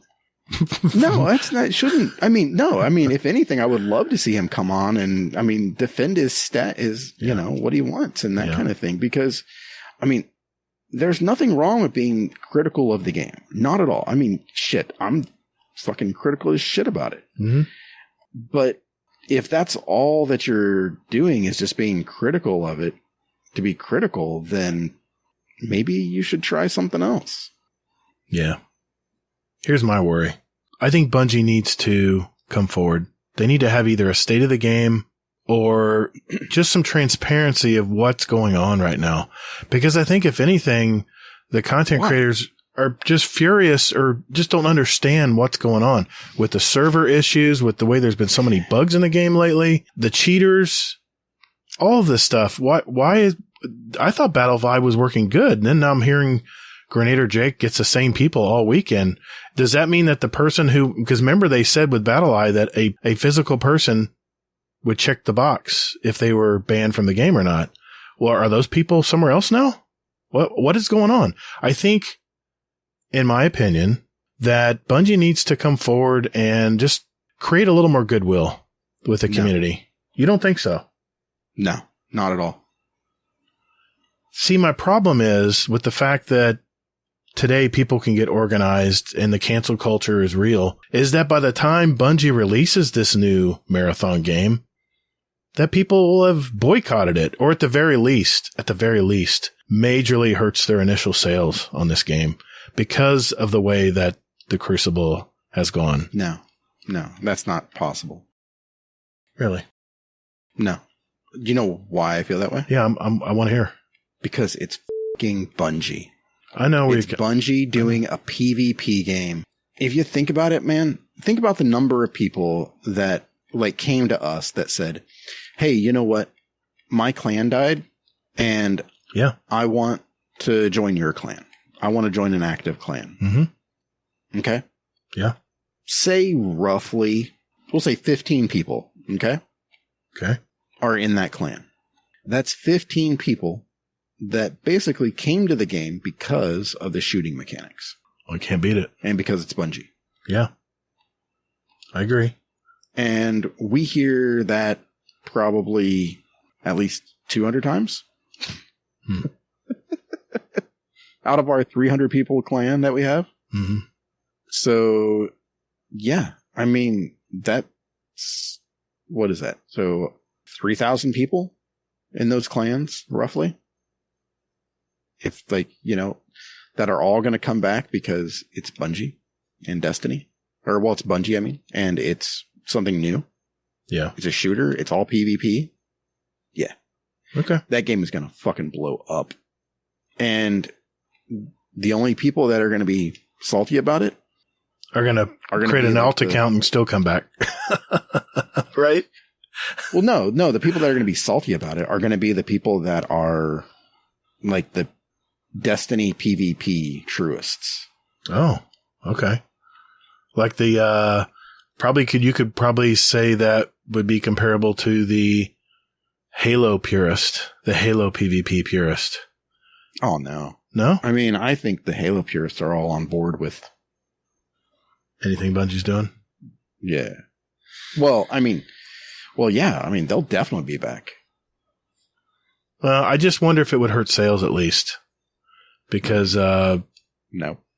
They could take it. They could fucking remove PvP from Destiny 2. They're going to. And everybody would be like, sorry, I'm trying to trigger you now. They're fucking not. They're not. But the thing is, they're going to do is they're going to fucking neglect the shit out of it and be like, you know what? Just fucking get in and have fun. Oh my God. It's a video game. It's not meant to be fucking, sweat your balls off and, this kind of thing. Yeah. But they could literally remove PvP from Destiny 2 and still drop Marathon, and people would still be like, oh, it's Bungie. I'm going to check it out. Goes back to my innovation. The reason companies want to make money, because they want to create something new and fresh and something that people cannot help but try. But I've heard people in our community say, I'm not going to play that game. It's PvP. Which I guess solves the problem anyway, right? Because that's what the next Destiny is going to be for, is the people who don't play PvP. Yeah. It's just but been they will still have PvP in it. Right. It's just, I think that Bungie is going to come out and say that, this is what you can expect from Destiny 2 PvP, or Destiny Online, Destiny 3, Destiny Universe PvP. You can expect updates, a map every year. You can expect, the shit that we've been getting, basically. An armor set, things like this. Right. And there's nothing new, armor sets or anything in PvP right now. But that's probably because there's no money to be made from it. I know I'm coming back to this argument. It's not about money, man. It's the fact that, there's what money is there in any shooter game out there that's PvP? Yeah. Skins. It's all in microtransactions. Exactly. That's what they have. If they didn't have microtransactions, there would be no free to play games. There's no way. It's not sustainable. It goes back to releasing a game one and done.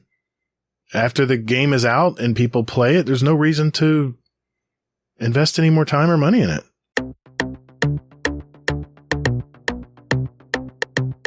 Hey guys, my name is Hawkslayer, and you're listening to Guardian Downcast.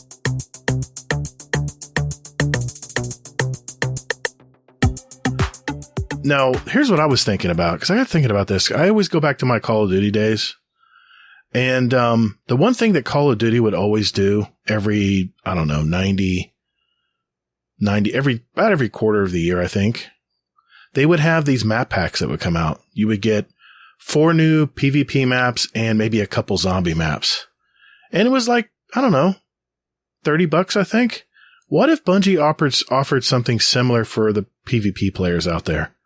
You would get a PvP map pack where you would get 2 maps that are brought back and maybe 2 to 3 new maps.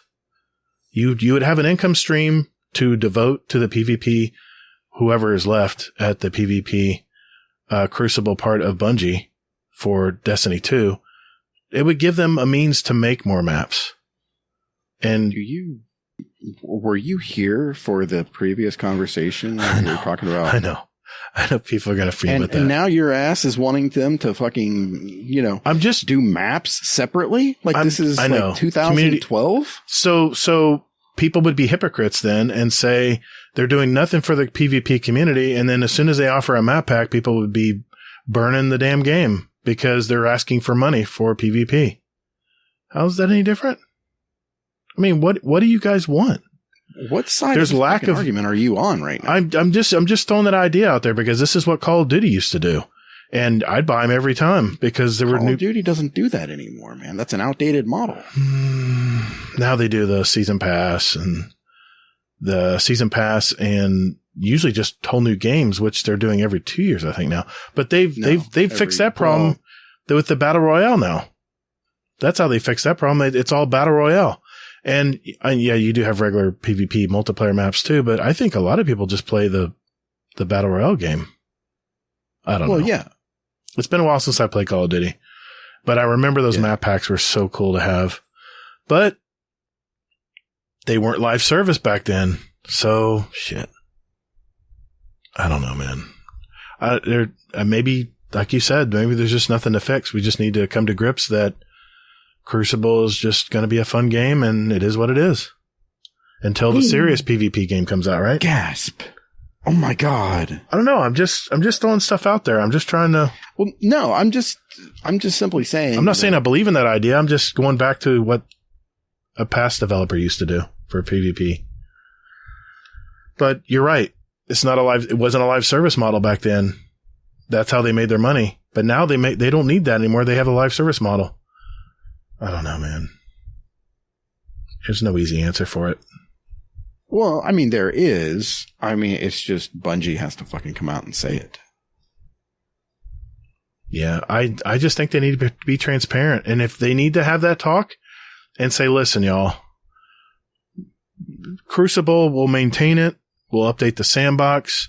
But other than that, it is what it is. We'll bring back an old map every, couple seasons? I think they said they were going to bring out a new map every couple seasons, but I don't think they've done that. No. I think they went back on their word on that. It's not every couple seasons. No? No. All right. Yeah, no, it's one map, and then one reprised map as well. Well, I can tell you this. As a casual PvP player, which I am, I'm looking forward, before the season ends, to jump into comp, because I want to try out and get some of those sniper rifles that they're offering, because I love using sniper rifles. And there'll probably be times I'll have a great time playing. There'll be times I'll be like, that's BS. That sucks. Bad experience. But I don't know. I mean, as a casual PvP player, I'm looking forward to playing Crucible. And still do. I played Iron Banner twice this week alone. And I'm going to play it Monday, the night this podcast comes out. So I don't know, man. All I can tell you is I'm having fun in Crucible. Yes, there's been people getting dropped. There's been problems with trying to get another match started. We've had to move people around that are leaders in the party. I haven't really encountered a ton of cheaters because I play mainly on console, or maybe I'm not playing at a high enough level like Grenadier Jake does, where there's a flawless card on the line. Maybe that's where all the cheaters go, where there's a lot to gain. Or maybe they're out there just to spoil people's flawless games. I don't know what their motivation is, but that's where I'm kind of at on PvP right now. Yeah. What do you think about what I said? I know where you're coming from. I take Crucible a little more serious, and that's the problem. Yeah. There isn't a game like Destiny right now that is out there with Crucible other than Destiny. And maybe that'll be changing soon. How soon? I don't know. I hope it's not too far away, because the ship's on fire right now in the Crucible. But as you said, people will be back. But should it be, though? Should the ship be on fire? I think they need to include something. They need to throw PvP community a bone, man. Give us another new map. Give us another new map. We used to get 4 of them every. We used to get 4 of them every expansion. Not long ago. Dude, since then, it's been radio silence. You've gotten a new map like every year. You're getting a new map like next season, I believe. You got a reprised one. We got Melting Point this season. Yeah, I've been playing it. Yeah, I like it. It's a fun map. It was one of my favorite maps earlier. I don't know, but why did they take them all away? I mean, that's the point. Why did they need to take them all away? We had so many great maps. Now you're. I'm just complaining. A different argument. I'm just complaining about my woes in the Crucible. Yeah, but what I'm saying is that it's sort of like a life coachy thing, where basically it's like, you just need to fucking accept it. This is the hand you're dealt. If you don't like it, then fucking go do something else. I mean, I understand not being happy with it, but if you were unhappy in a marriage, I mean, you can go to counseling, but how much counseling are you going to fucking go to before you go, you know what? Fuck this shit. I'm out. And that's what Grenadier Jake's doing. Yeah. And you know what? I have a feeling that more people are going to be doing that. Especially more people that stream Destiny Crucible for a living. That's a scary move, man. But see, that's kind of my issue with the whole thing, is that you're making money and a career off of somebody else's work, basically. Yeah. I mean, it's not a stable base, is it? Because no, take it from me. I started a YouTube channel based on Destiny because that's more where my passion is. My passion's on Destiny, but I'm not in it for the money. If I had to make a living on my YouTube channel, dude, I'd be psychotic. I'd be going nuts when I didn't get views on my short that should have got more views. And the fact that my weekly views are way down because there's not a lot of good morale for the game right now. Believe me, I feel it. And it'd be so much more amplified if I had to draw a paycheck to pay my light bill with that. But the fact of the matter is I just go to work. I have a job that pays the bills, and that allows me to have the hobby of creating content on YouTube. But if I had to rely on it, I really empathize with all these guys. I do. I don't. I want to, but at the same time, what do you expect? Yeah, but it's just, I know, I get what you're saying. I'm just saying that's a tough pill to swallow when you've been streaming Destiny for 8 years and you've grown a huge community doing that. And then all of a sudden it goes away. I guess that's life, right? I don't know. It kind of is. Yeah. I mean, I can have all my clients see a bad news article about my company and be gone. And it could happen tomorrow. Yep. There's no guarantees. What would you do? I would have to figure out something to do to pay the bills. I wouldn't have any choice. Exactly. And that's what they need to do.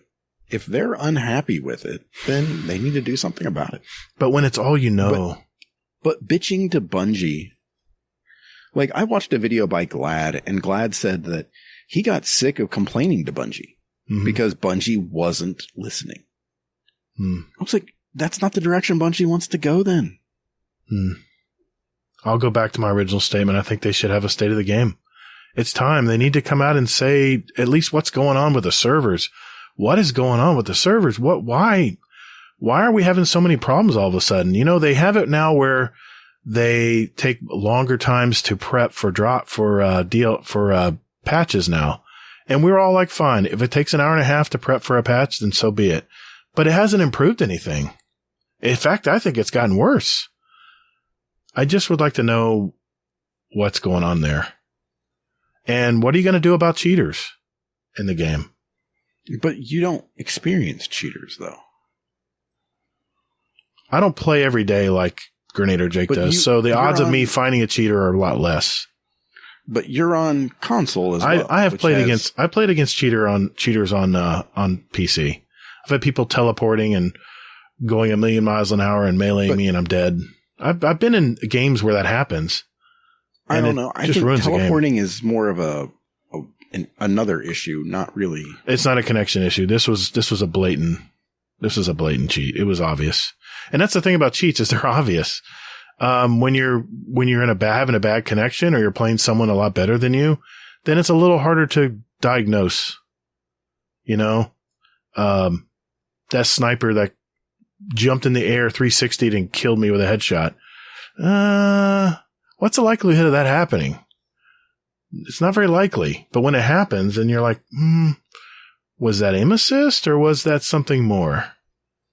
I don't know. There's so many circumstances and mechanics in the game that make you more powerful that it's hard to know what was in place. Did they have kill clip activated when they did that? Who knows? But I guess the whole thing with Crucible, and I empathize with these guys who make their living streaming Crucible PvP. I do. And I don't know. I don't know what the answer is. You apparently do. I mean, you've mentioned it. I just feel bad for these guys. I do. Because I'm in the same, I'm in the same boat as a lot of these guys, except I don't have to rely on it for a paycheck. But I feel the pain they go You're through. not in the same boat with them. No, but I have to not. I spend the hours making content, and then to see nothing engaged. You don't live in. off of it though. Well, no, I'm in the content creator. You're not in the boat. You're not in the boat. Man. I'm in the environment. You're in the pond. I'm in the environment. You're in the pond, but you're not in the boat. Right. Because that's an exclusive boat. Oh, it's very exclusive. That's for sure. I don't know. I don't know if you saw this, but the content creator that put out the 50 games of CS:GO, Fallout plays, and he got he tweeted it out that he only got 35,000 views on it. And hell, I'd be happy to get 35,000 views on something, but to him, he has, multiple hundreds of thousands of subscribers on his channel, not to mention his Twitch stuff. To only get 35,000 is probably not encouraging. And he says, I spent 2 months planning this video, and I worked with writers and to put this together. And he says, I won't be streaming this weekend. I have to think. So maybe you're hitting a chord here. Maybe a lot of these Destiny streamers have to start rethinking things. I feel like this sentiment comes down every year we go through this phase. Is Destiny dead? Are we in trouble? Is Destiny going away? It seems like we deal with this conversation every year, but it always seems like things work out. I don't know, man. Well, I feel defeated. It always right now. seems to happen right before they drop something that says, "Hey, we're gonna throw Crucible a bone because y'all bitches won't fucking shut up." Yeah. So it's like, okay, here you go. Maybe the difference now is they don't have the manpower to do that anymore. Hey, dude, it's fucking.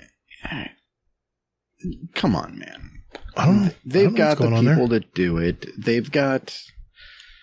I mean, they can do whatever pretty much they want. I just think that the community needs to lower its expectations. Okay. The PvP community. Right. Was it about Fallout? That's when I started mentioning that. Fallout plays. I like that guy. He's very entertaining. And I watched his video on 50 games of CSGO, and I've always wanted to try CSGO, and I'm glad he made that video. I watched it because I thought it was very intriguing to see what 50 games of playing CSGO is like. But he was trying to branch out and do something different, right? And look what happened. Oh, I know what I was going to ask. Do you know how many videos that Datto has done on the state of PvP? Not many. Because he talks about PvE. Correct. He's a PvE guy. Exactly. I think he feels like he doesn't have a place to say much there because he doesn't. He's not really an expert in that. He plays it. He's gone on record and said that, if you want PvE or PvP takes, you need to go check out a PvP person. Right. So, okay. For fun, real quick, I'm going to check out Fallout Plays. I'm going to see how many views he gets on videos, on complaining videos. So why do I still play Destiny 2 video that I watched? 127,000 views. That's a good chunk. That's a good response. Xur was 73,000. Because people rely on his 1-minute videos. Yeah, exactly. CSGO, 41,000. The Twitch video that he put out, which was really, really good, was 89,000. What the hell is happening to Destiny 2? 183,000. Xur last week was 136,000. So people are watching the Destiny stuff, and he's trying to try something different subject or game, and look, you see what happens. It's not good. People tune into him to watch Destiny. Yeah, it's a double-edged sword, dude. It really is. I mean, when I make videos for Destiny, I'm not looking at key topics. I'm not looking at key search words or any of that stuff. If I have something on my mind or something in my gut that I think I should make, I just make it. It's probably not very productive sometimes when you put all that time into making stuff, but I just do it for the passion of doing it. I'm not really worried about it becoming viral. But I hope that it helps at least one person out there, you know? Anyway, so when he talked about the CSGO, I said, dude, I so know what you're talking about. I know what you're going through there. All that prep and all that. It was a great idea at one point, you know?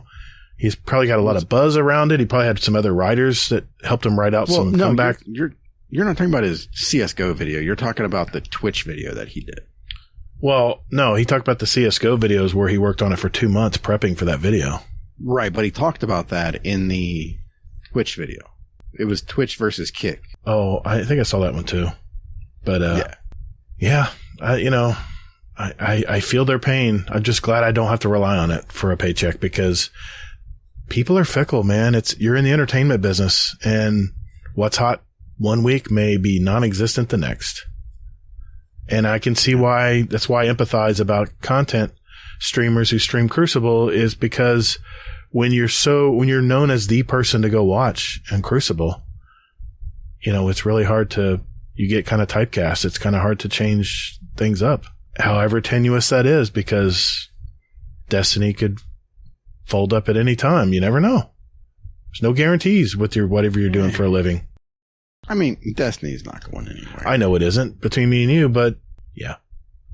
Okay, that horse has been beaten to a pulp. We're fucking beating horses. Dude, my hands are hurting. I can't swing this bat anymore, man. I have to take a break. I'm trying to strangle the son. So it's been dead for a while. So I'm going to get up and go do some stretch exercises on my arms, and we'll be right back.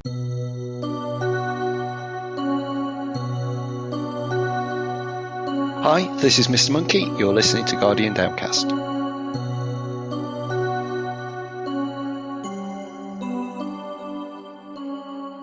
Okay, topic number 3.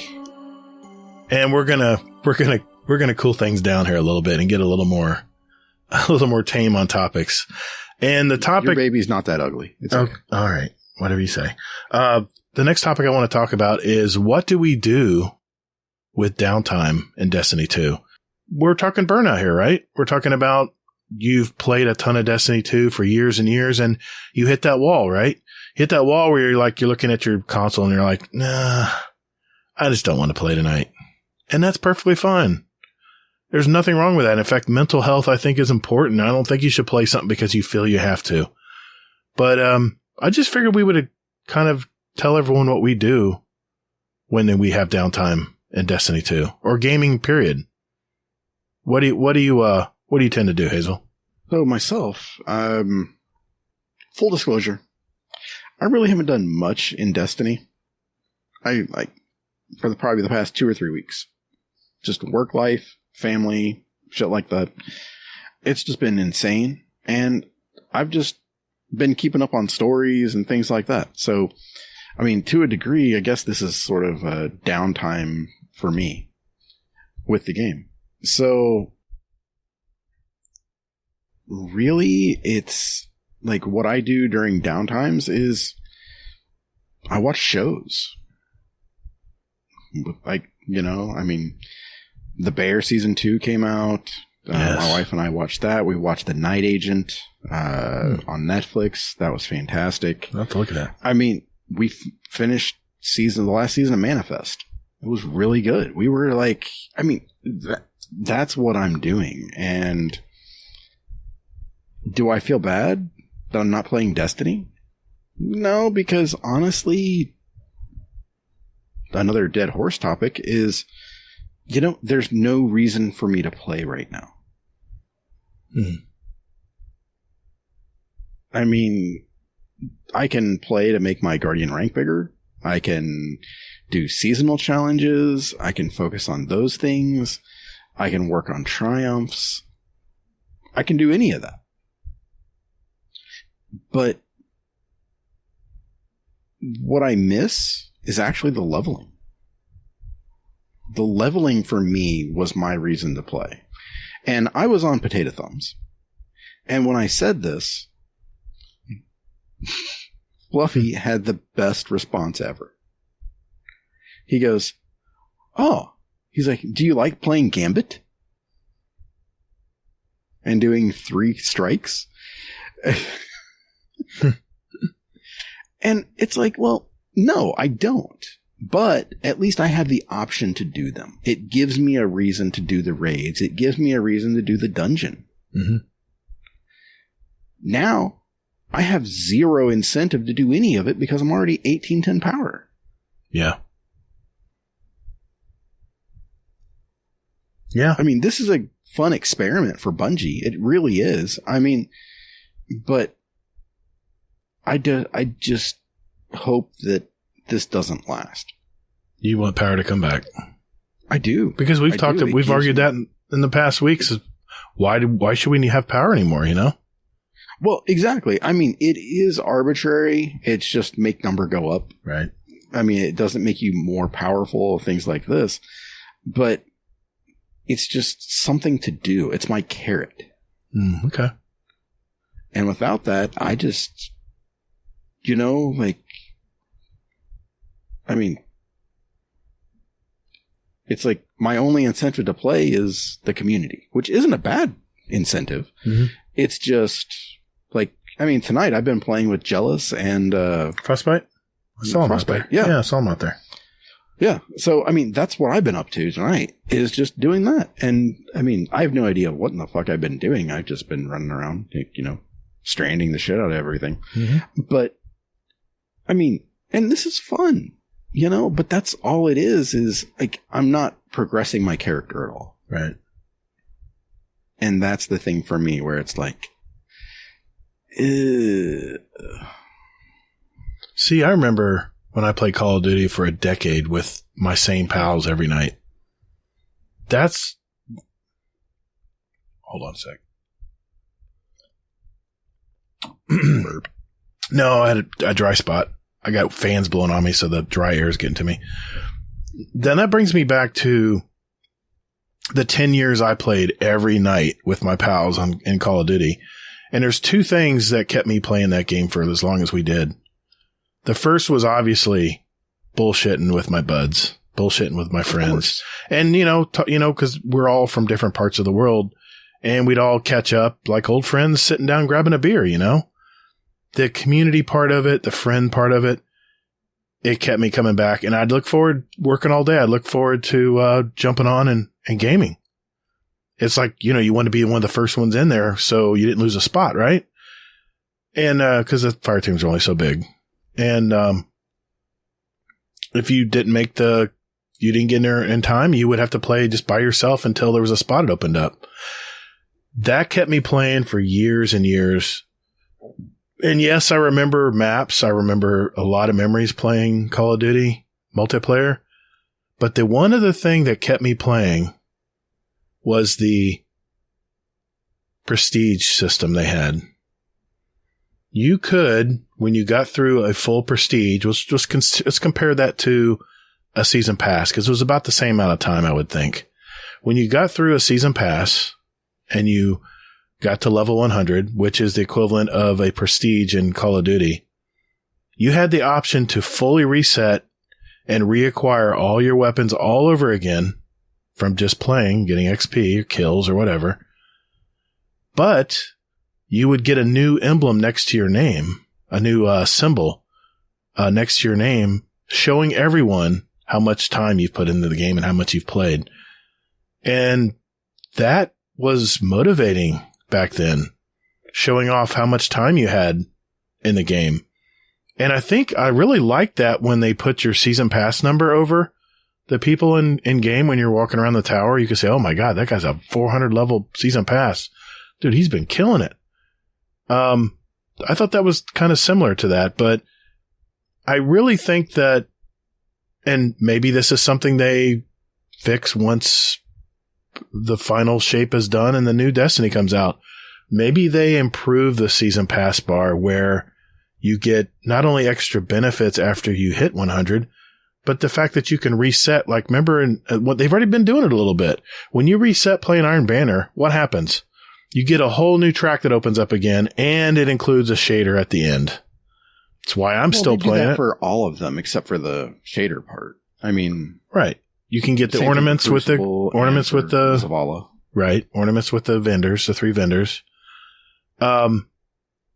For some reason, that just doesn't get me motivated. The ornaments for the guns. I finally unlocked the shotgun, the seasonal weapon, and it was okay. I wasn't impressed, but Scout, isn't it? yeah, it's Scout rifle. It's a Tex Mechanica Scout. Yeah, you said shotgun. Oh, sorry. Thanks for correcting me on there because I would have had to go back and edit that out. Yeah. So, sorry, I'm staring at 3 different things right now, but it would be really cool. And I know we've gone around this round and round that once you hit 100, that instead of every 5 levels, you get some crappy engram that you're going to get some crappy thing from the store of Eververse. They're not going to give you, I would fall over in my chair if I got an Eververse engram from getting 105 level on my season pass, going to Eververse to turn it in, and I get an exotic emote that I don't have, or something in the store that I could have bought, but now because I've been playing a lot of the game, boom, it's mine. I didn't have to spend money on it. I would fall over my chair if that happened, but what happens usually? You get a sparrow that is a basic legendary sparrow that you got so many moons ago. It's just not incentive enough for me to worry about going beyond 100. Hence, once I hit level 100, my motivation to play the game, period, goes way down. Because and I was warning you, I'm at level 93. I'm almost there. But the fact that I can play Iron Banner when it comes out every month with the community and talk to people in chat and chill out and have fun with people and just goof off and have fun, that keeps me coming back to play, even if I hit level 100. But I think it would be really cool if they created some kind of prestige system like Call of Duty did. And maybe that's something they already have lined up for the new Destiny down the road, but it would just be really cool if they had that now. It would keep people involved longer. But as far as downtime, which was how the hell do we get off that? Hold up. So I've been giving thought to this. This thought. Okay. And I'm now more convinced than ever that this is not going to happen. What makes you think that? For the simple fact is that Bungie would actually lose money for those seasons where the DLC got delayed. Think about it. Like those longer seasons. Yeah. Bungie would be losing money out. Like, they would have to water it down and have more, ghost projections and other random shit that we never even use. But more purple sparrows and ghost shells and things like that. Yeah. But off that issue, wouldn't it benefit Bungie to motivate people to log in every day? Because no, dude, that's how they make their money, is people logging on and looking at that Eververse store every day when they turn in something.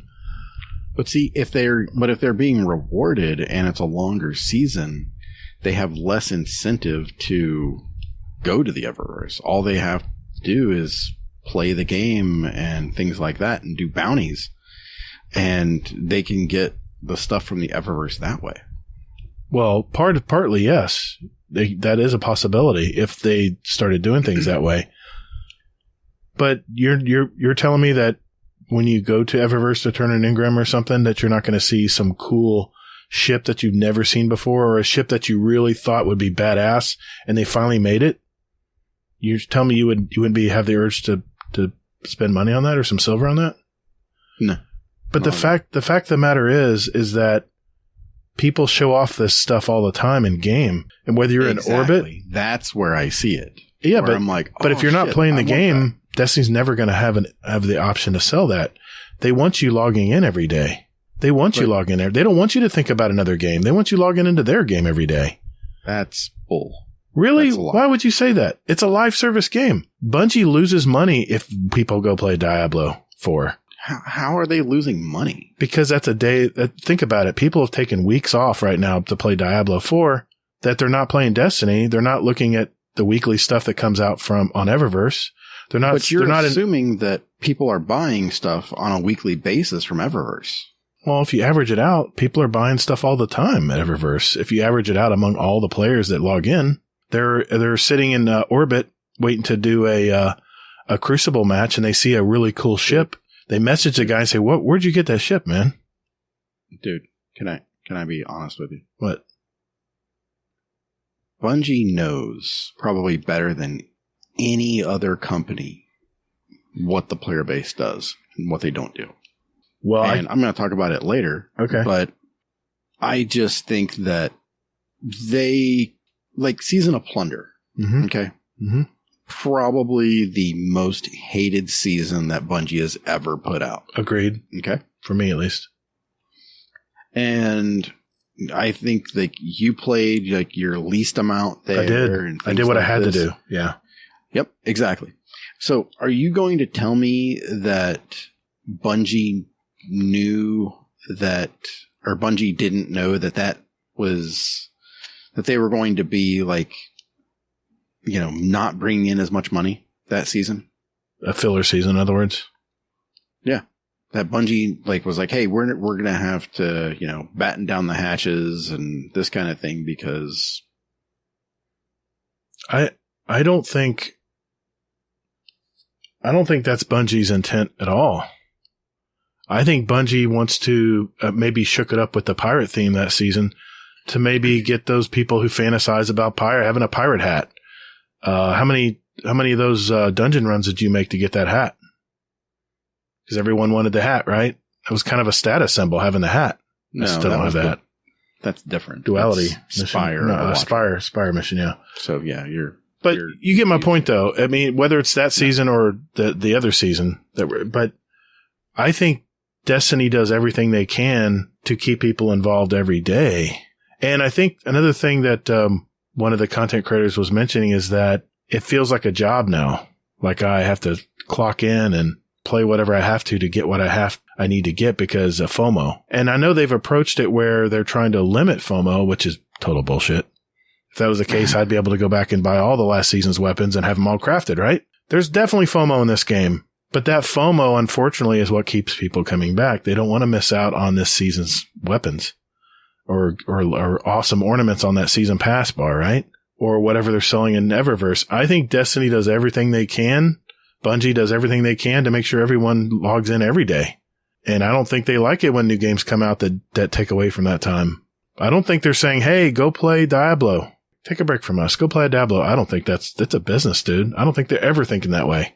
Dude, I think that you're approaching it from that old school perspective of business. It's because it is a business. But why would they purposely make a season they know is not going to bring in other and have the engagement the same as the season prior? So that's the question. That's what I ask you.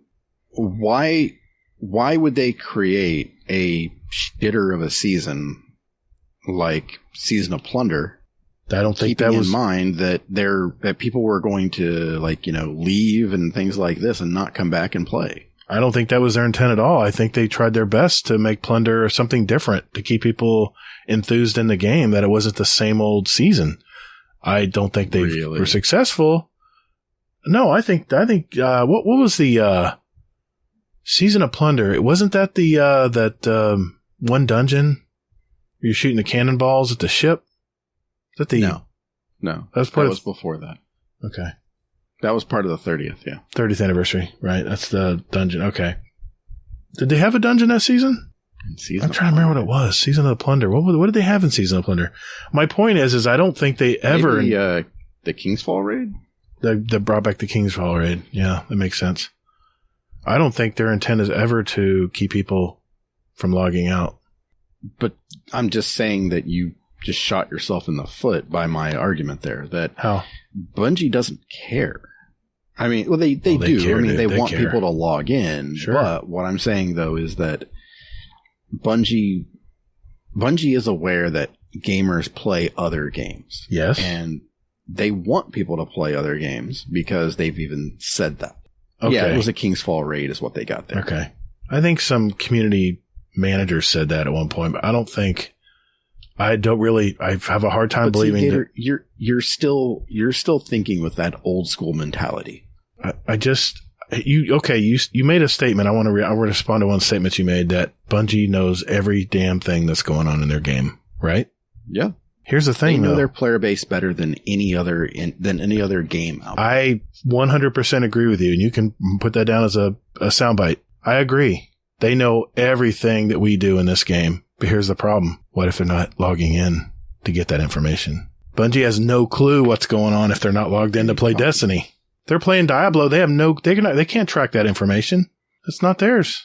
No, but they can draw a reasonable conclusion that, hey, Diablo, according to Gator, came out. So I'm still saying it that way just to piss people off.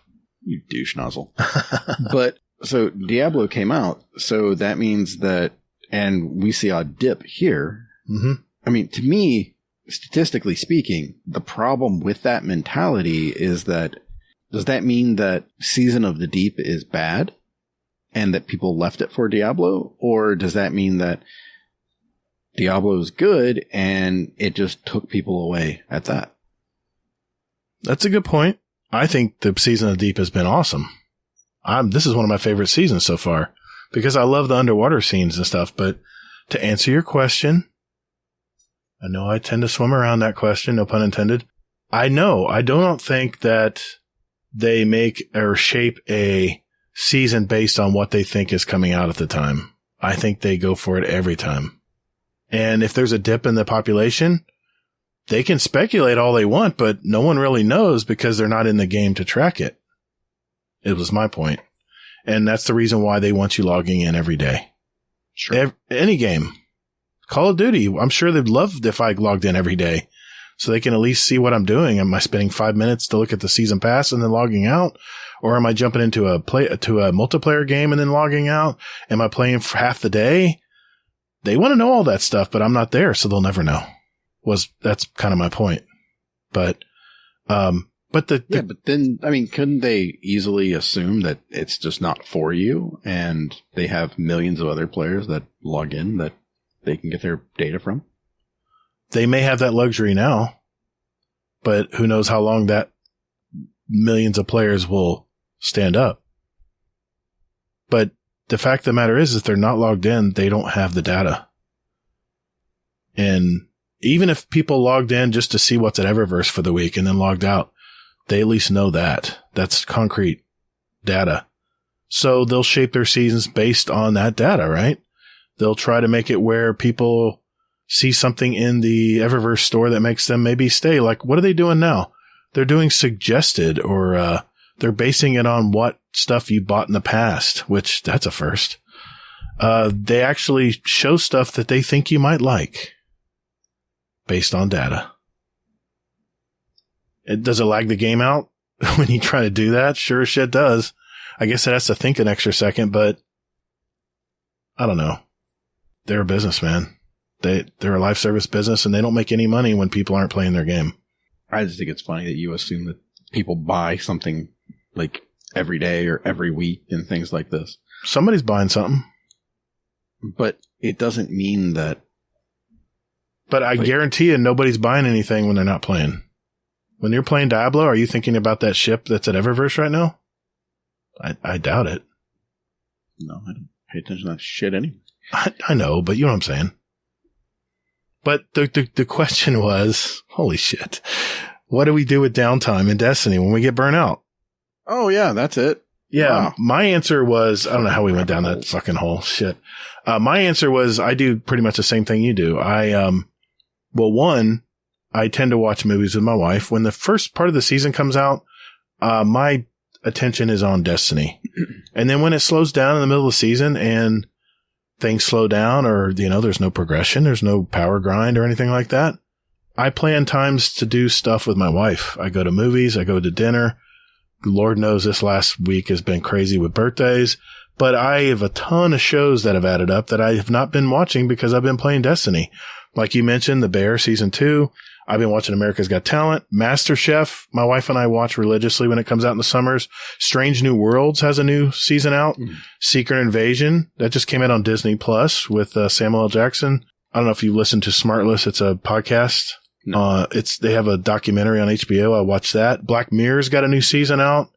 There's another one on HBO called The Other Two. It's made by the writers of Saturday Night Live. My wife just loves that damn show. And The Righteous Gemstones. I've never watched that show, and I'm wanting to look and see what that's about on HBO.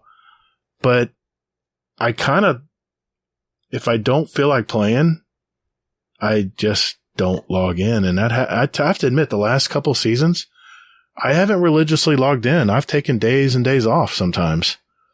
But typically I still log in about at least 3 to 4 times a week. Yeah. But, and so, I mean, what about in-game? Now, for myself, when it comes to in-game, I mean, I'm looking at catalysts. Oh, are you saying end or end game? In-game. Like the end of the game? No, like in the game.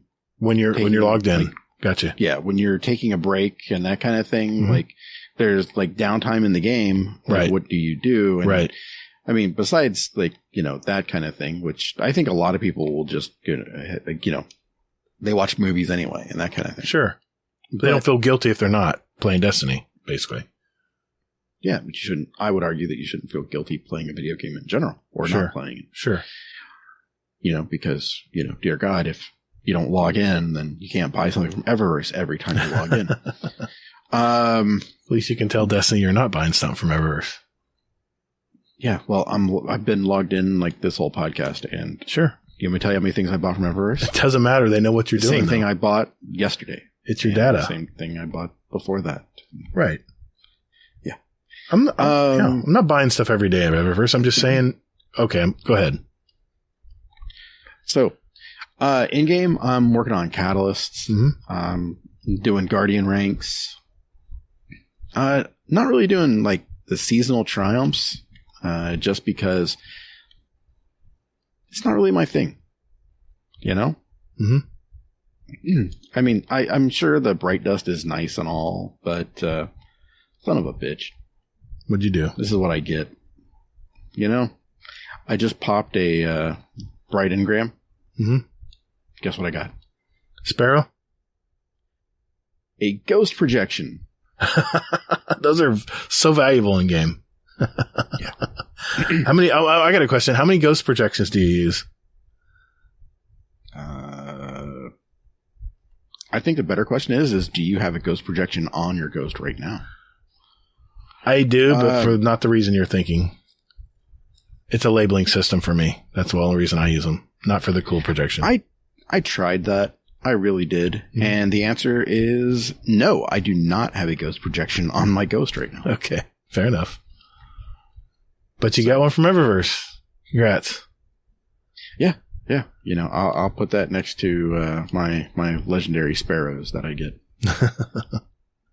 Yeah. But yeah, those are the things there. But really for me though, I find it more enjoyable than doing any of this stuff, is playing with the community.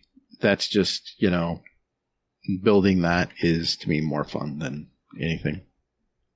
Yeah. I mean, that's admirable, man. I mean, as far as in-game, I'm not talking about TV shows or anything, that's exterior stuff is, I'm still crafting weapons. Crafting has always been something that I've asked Bungie to have a long time ago, and they've offered it. And yes, I know I can never put enough time in to craft every weapon. I don't think that's feasible anymore. I've kind of come to that evaluation. But I just got my Mickle's Reverence sidearm crafted, so I'm looking at getting kills with it and getting it leveled up. Also, though, what is the title for this season? Was it Aquanaut? Aquanaut? Let me think. You're in game. So what was the title for this season? Is it called Aquanaut, I think? Yes. See, that is a title that I would like to get. So I'm working on that title. I'm catching all the damn fish to complete all the triumphs I need to complete to get the emblem. That underwater emblem is cool. Kind of reminds me of Jacques Cousteau. But more importantly, I'm looking at stuff every day. I'm level 9 Vanquisher right now, but I have no intention to go into 10 because there's things in there I don't want to do. So I'm not worrying about it. But I'm, yeah, I'm getting Catalyst done, like you said. I'm completing Catalyst. I'm still working on my Lumina, because it's really hard for me to get I have to do so many heal rounds on my teammates. So I have to remember to bring it with me in Crucible or Strike or whatever. And that's one thing I'm still got to work on, but, Catalyst for my, Vageless Curve. I'm still working on that. So I have some exotics out there. I'm trying to get Catalyst for, like you said. As far as end game stuff, I'm enjoying the fishing. It's something good to do while I'm watching the TV show or something. It's laid back time. But other than that, if I don't want to play it, I don't play it. It's been probably 3 seasons since I played a Strike, other than GMs that we ran to get Conqueror. Yeah. But if I don't want to play it, I just don't play it. Yeah. I mean, I think that's, a good answer as well. I mean, there's a ton of other games out there. Go play Diablo? Pueblo? No. Yeah. But no, I mean, there's just a ton of other games out there. So, I mean, go stretch your legs, go play something else. I mean, a lot of people are playing. So. Or go touch I grass. just think, yeah, exactly. I mean, I just think that's, just take a deep breath, you'll be fine. Assuming you're not a streamer that, makes your living off of this game and, okay. Because we asked a question. I mean, this was a question of the month, what do you do during downtime? And a lot of people are talking about like things like, oh, well, I work on, catalysts and seasonal challenges and titles and triumphs and trying to collect all of like the various things. And it's like, there's a ton of stuff in this game that you can do that, I mean, that will get you some fun stuff. And some nice loot and things like this. I mean, like right now, what's a good thing to do is to try to like I was just playing with No Frostbite. And he, I think he said he built 5 different builds. Nice. And he's broke as a joke. So he's having to, do strikes and things like this to build up all of his inventories again. Yeah, and you asked me a question a couple shows ago is, since there's no power grind, what are you doing? What are you doing to keep yourself enthused since there's no chase for power anymore? And I think the good thing about not having a power increase this season is the fact that we can actually take a breath and work on stuff that maybe we didn't have time to work on before. At least that's what I'm using it for. Not, instead of running 3 gambits and 3 crucibles and 3 strikes every week to get the pinnacle stuff, which I don't need anymore. So I don't know. I feel like this is a test from Bungie, right? They're probably tracking to see what are people doing since there's no power grind, right? Yeah. I don't know. We'll have to see what they decide to do. But the funny thing is, though, is it's not just a test for Bungie. Or a test for us. Yeah. It's a test for Bungie, too, to see, like, how much are people interacting with it? Are people taking a breaks because there's no power com? Yeah. Yeah. Okay. Anything else? Said your piece? Yeah, I think I'm good there. I think I'm good there, too.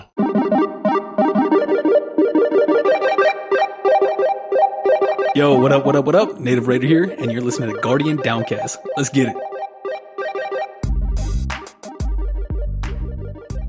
All right, last topic of the night, topic number 4. And spoiler warning, we put it at the last for that reason. This is talking about this week's storyline, and it's pretty big. So if you haven't been caught up on the campaign or the seasonal story, week-to-week storyline, this is your only warning to maybe fast forward to the question segment, which will be coming next. So 3, 2, 1, here we go. All right, Hazel, we're talking about the storyline this week. To me, just to let people know what happened, this storyline could have been the only storyline of the whole season, and I'd be good. Because it seemed like it explained so much in 1 week. It talks about the origins of the gardener and the winnower. It talks about the origins of the witness and its race and how the witness became to be. And it's just so much race, but so much that came in one cutscene this week. What do you think, man? Yeah. So, okay. With it, I actually watched this a couple weeks ago because I got sick of, like seeing people talk about it and not talk about it at the same time, you know? Right. So I was just like, you sons of bitches, I'm going to go ahead and I'm just going to watch this shit and fucking be done with it. Right. So it's interesting. I mean, it was good for what it was. Mm-hmm. It didn't really give us too much stuff regarding actual like game stuff. But I mean, what it did give us is basically that, you know, like who is the witness? How are they here? Things like that. Yeah. The story of how they combine themselves using dark magic or whatever into an aggregate deity, the witness. That's why you see all the smoking skulls. That's like all the souls of all the people who sacrifice themselves. Yeah. Yeah. That was kind of weird how that happened. I never saw that coming. And then, the fact that, the traveler visited their race and they had a golden age like we had. And then for some reason they had no purpose. That was the main thing I got across. That because everything was so good and everyone lived forever, it seemed, what was our purpose to be alive? Boy, that hits home. I mean, with life in general, you know? Why, if you don't have a purpose to do something in life, why stick around? Why care? And they found, I guess somehow they found the darkness, kind of vague, and discovered that this was the bad side of the traveler, that the traveler wasn't maybe such a great thing a great thing after all, that it provided information, but then never gave anybody guidance on how to use that information. You follow? Well, yeah, but I was there and I listened. Yeah. Well, I think someone had an opinion on this, right? This week about all of this that happened in 1 week's time. I mean, my opinion is, why wasn't this in the, why didn't it seemed to me so far, the Season of the Deep, that they've kind of just had some banter about relationships between Zavala and the Drifter, and the 1 week was some banter between Saladin and Drifter, and that Drifter maybe is not such a bad guy after all. But what did it really tell us every week up to this point? That I don't know. Maybe the Leviathan, I guess, they were part of a race that dealt with the witness. Well, the Leviathan was actually like the first class, right? That was taken, or that was basically not really taken, but just they were the first class that was basically like that the witness came to. Okay. Keep in mind, we're not lore experts, everyone. But we're telling the story like we think it is. Poorly, at least on my end. So I mean, that's the main thing there, is just that. So I was talking to Dez about this on the Guardian Hub, and he's watched the video. He watched it before I did, and he's like, it doesn't really give anything away. But it's pushing stuff in a direction, though. Isn't it? At least it's okay. at least it's creating a quote shape of how things might go. They're not giving away too much. Shape? They do talk about the final shape this week. Yes. What the final shape means. But I mean,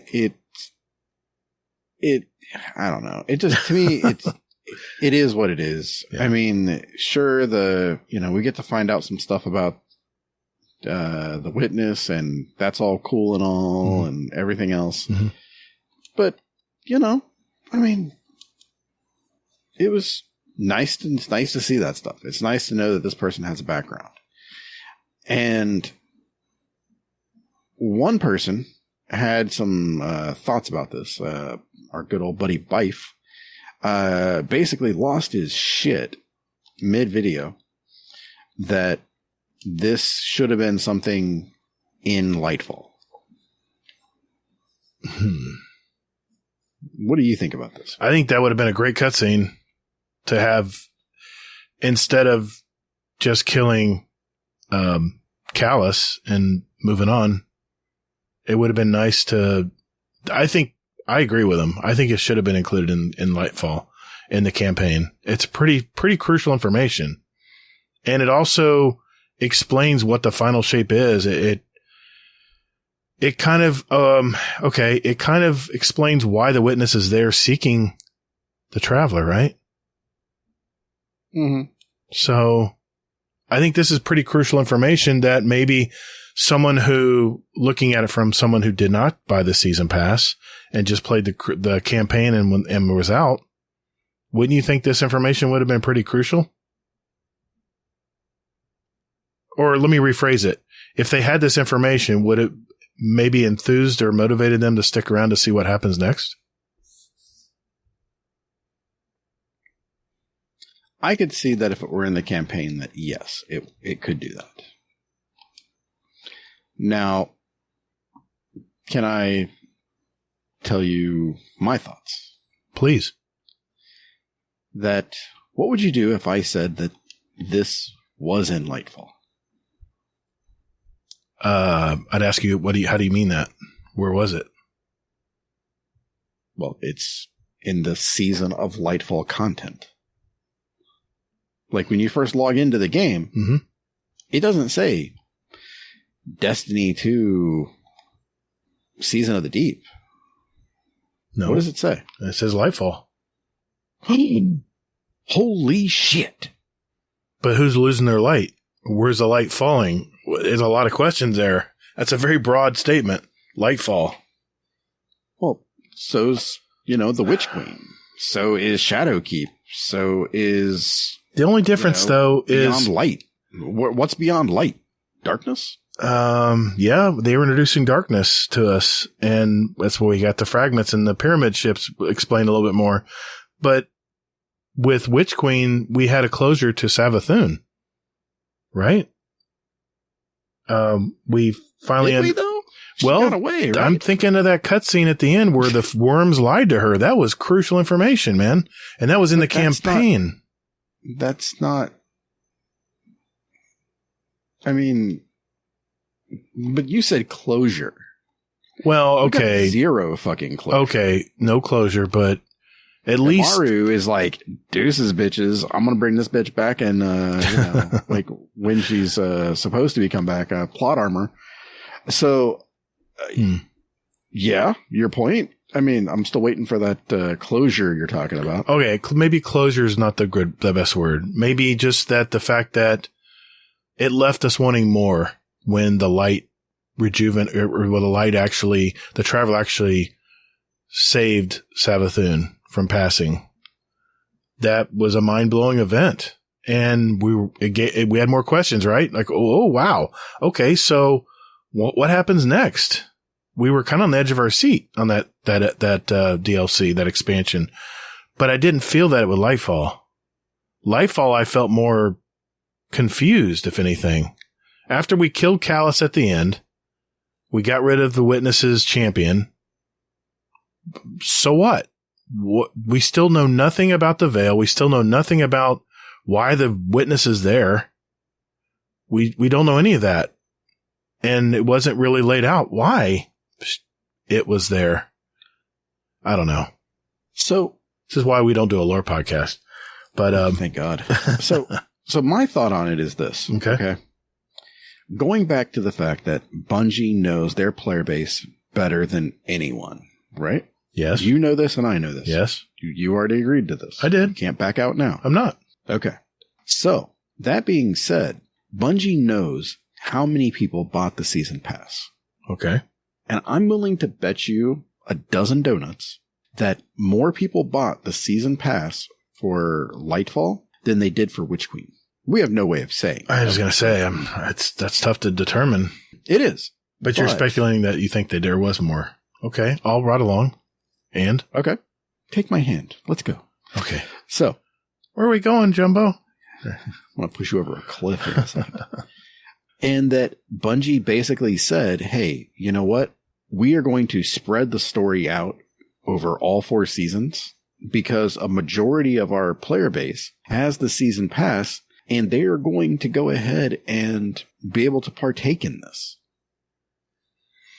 And that's what they're doing, is that they're spacing it out over a whole year so people don't just play the fucking campaign and then don't come back. Well, like a majority of people did back before we had seasons, right? People would blast through the Warmind content in 2 weeks and they disappeared. They're out. There's nothing left. What was the common thing they said? There's nothing to do in Destiny anymore. I'm done. I'm out. Exactly. So God forbid Bungie actually goes, hey, you know what? A majority of our player base has the season pass. Let's cater to them and stretch out the entire campaign the length of the season. Okay. Because I'll bet you 2 dozen donuts. At Guardian Con? What? At Guardian Con? Yeah. Okay. I bet you 2 dozen donuts that at the end of this year, the year of Lightfall, we say this is the best Destiny story has been. Man. Savathun's story was really good. But think about the whole year. Yeah. You got to include Season of Plunder. Oh, that's right. That had nothing to do. Nothing to do. But you got the Nezarec tea, though. Okay, yeah. They were gathering parts of Nezarec for some reason. You don't even remember. It was for Osiris to drink it, and that's right. Then he could tell us about, hey, Neptune is a place. Go there. True. But boy, it sure was spread out really thin, though. The Nezarec thing. It really was, yeah. Damn, dude, that story was hard to follow for me. The weekly little bits. So, but that's my thought. My thought is by the end of this year, the year of Lightfall, that everyone will go, holy shit, the Destiny campaign is fantastic. And if Bungie would have put all that into a campaign into Lightfall, everybody would have burned through the shit and been like, all right, what's next? Damn. Am I agreeing with you on this? Motherfucker, it's my night. Me. Hate it when you're right. Well, I'm not right yet. I'm just saying. I have a feeling you're going to be right, though. I mean, I still believe that the fact that you said that we were going to go through the veil to get to the Traveler, I still think that might be the case. I've even heard some content creators mention it. Yep. So they probably heard it from me. No, probably. I'll give you credit where credit's due. Fuck yeah. It just seemed like this season was basically down to 1 week for me. Well, of course. But you still got other, like lore people, they got, like, holy shit, this is the worm. That's true. This season has had like monumental impact on the lore community. And I'll admit, I'm ignorant here. I've not read the lore for this season yet. I've got it collected. As you sit down at one sitting and just read it. Yeah. So, okay. I can't comment on that because I don't know on that area. But you're saying the lore community's been blown away. Yeah. Because there's been a lot of stuff that's come up where people are like, oh, well, shit. Okay. So that's a thing. And that ties back to this and everything else. So, well, let's go back to Bife. What What's your issue, or what is your take with what Bife did? Well, my issue is that he thinks that it should have been in the campaign. Right. And somebody brought this to my attention, and I'd already watched the video about it, and I'd been watching too much BBC shows, and my reply was, "You daft twat, it is in there." Because it's all Lightfall. This whole thing is Lightfall. Just like everything before was Witch Queen. Right. I just think that they're spacing it out more. So it's the entire season. And you mentioned it. Year. You mentioned it earlier this when the season when Lightfall first fell. I've got shorts even where you said that you think that instead of the story blasting out one and done, that they would spread it out over this would be probably the one season where they actually had a story that had a good sense of flow. Well, the 1 year. I mean, that's what I'm saying. That's what I'm saying. This will be the 1 year where the entire season actually is coherent. Okay. And holy hell, imagine that. I hope you're right, man. I hope you're right. Bife was completely just going off that it all should have been in the campaign and everything else and that. Do you think Bife was just jumping on the bandwagon like everyone else is right now, dumping on Bungie? Or do you think he was genuinely cross about it? I think he was genuinely upset about it. Okay. Because, don't get me wrong, okay? I see his perspective. I understand that people view the Lightfall campaign as lacking. Mm-hmm. But, it's just rough because there's things like we quote unquote know about the Lightfall campaign. Like they had to shoehorn, Strand into it. That Strand should have been with Witch Queen because it was all green. It makes sense. Mm-hmm. Things like this. And then like they had to do a whole, campaign just for getting Strand, and the story that's going on right now should have been what was in Lightfall. It's like, I get it. But you play the cards you're dealt. Yeah. And it is a video game. Whoa, holy shit. I know. Whoa. Yeah. So, okay. Yeah. Yeah. I get it. I wanted a better story too, but I had fun with the Lightfall campaign. I thought it was decent, but the end just perplexed me. But, it perplexed everybody. Yeah. I maybe I'm just still remembering the DLC drops back before seasons came about, where there was an ending to every DLC drop. Well, exactly. Yeah. Oh, so, sometimes I should say. Yeah. Sometimes you're like, what the fuck? Yeah. Hey. I don't have time to explain what I don't have time to explain. Exactly. Yeah. Let's go back to those days. Oh God. Yeah. Remember? Okay. It was a meme. Yeah. Yeah. Let's not have a coherent story for a whole year. Dear God. Yeah. Okay. All right. Fair enough. Anything else you want to mention? I've said my piece here.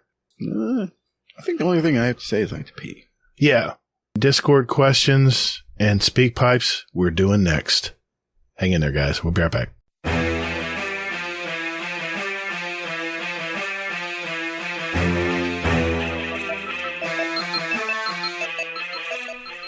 Hey, Guardians, would you like to send a question for the show to us? There's 4 ways to do it.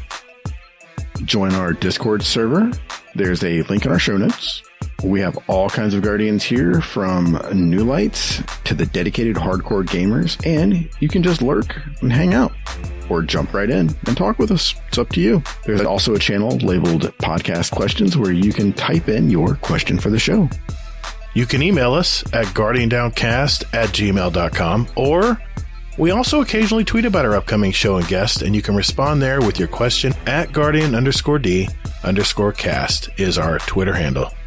Finally, You can send us a voicemail with your questions at speakpipe.com/Guardian Downcast, and we'll play it live on the show. Thank you for all you do for our show. And Toddles. And later, Guardian. Hey, man. It's in the contract. That's my line. We'll see about that. Laz? Oh, no, not Laz again. Our podcast returning? Really? You're going there? Damn right, man. I pay him just as much as you do. That does sound weird, though. We're both paying him. Yeah, what the hell? He's double dipping, man. All right, boys and girls, it's that time of our show where we get our questions from you. Yeah. You out there working in the heat. I feel you. I'm out there with you. Let's get started with... Feel them? I feel you, Like, I feel you, man. Okay. Oh, I thought you know. Oh, my God. We had a question from Gorilla Golf last week that we didn't have time to play, and I want to make sure we played it tonight. So, Gorilla Golf, what's up, bud? Gentlemen, I was inspired to send this speak pipe because of your last episode. I was deeply enthralled with what you guys were talking about. I feel like Destiny is now at a point where we are going to truly see the end of this current model, this current system. Like we always talked about, a 10-year plan is going to be broken up, I believe, into 3 games like y'all were talking about. You have to follow the money. The company was sold, lots of money. Where can they make the most amount of profit? They can make the most amount of profit by keeping Destiny, like me and Gator have talked about, a PvE-centered game.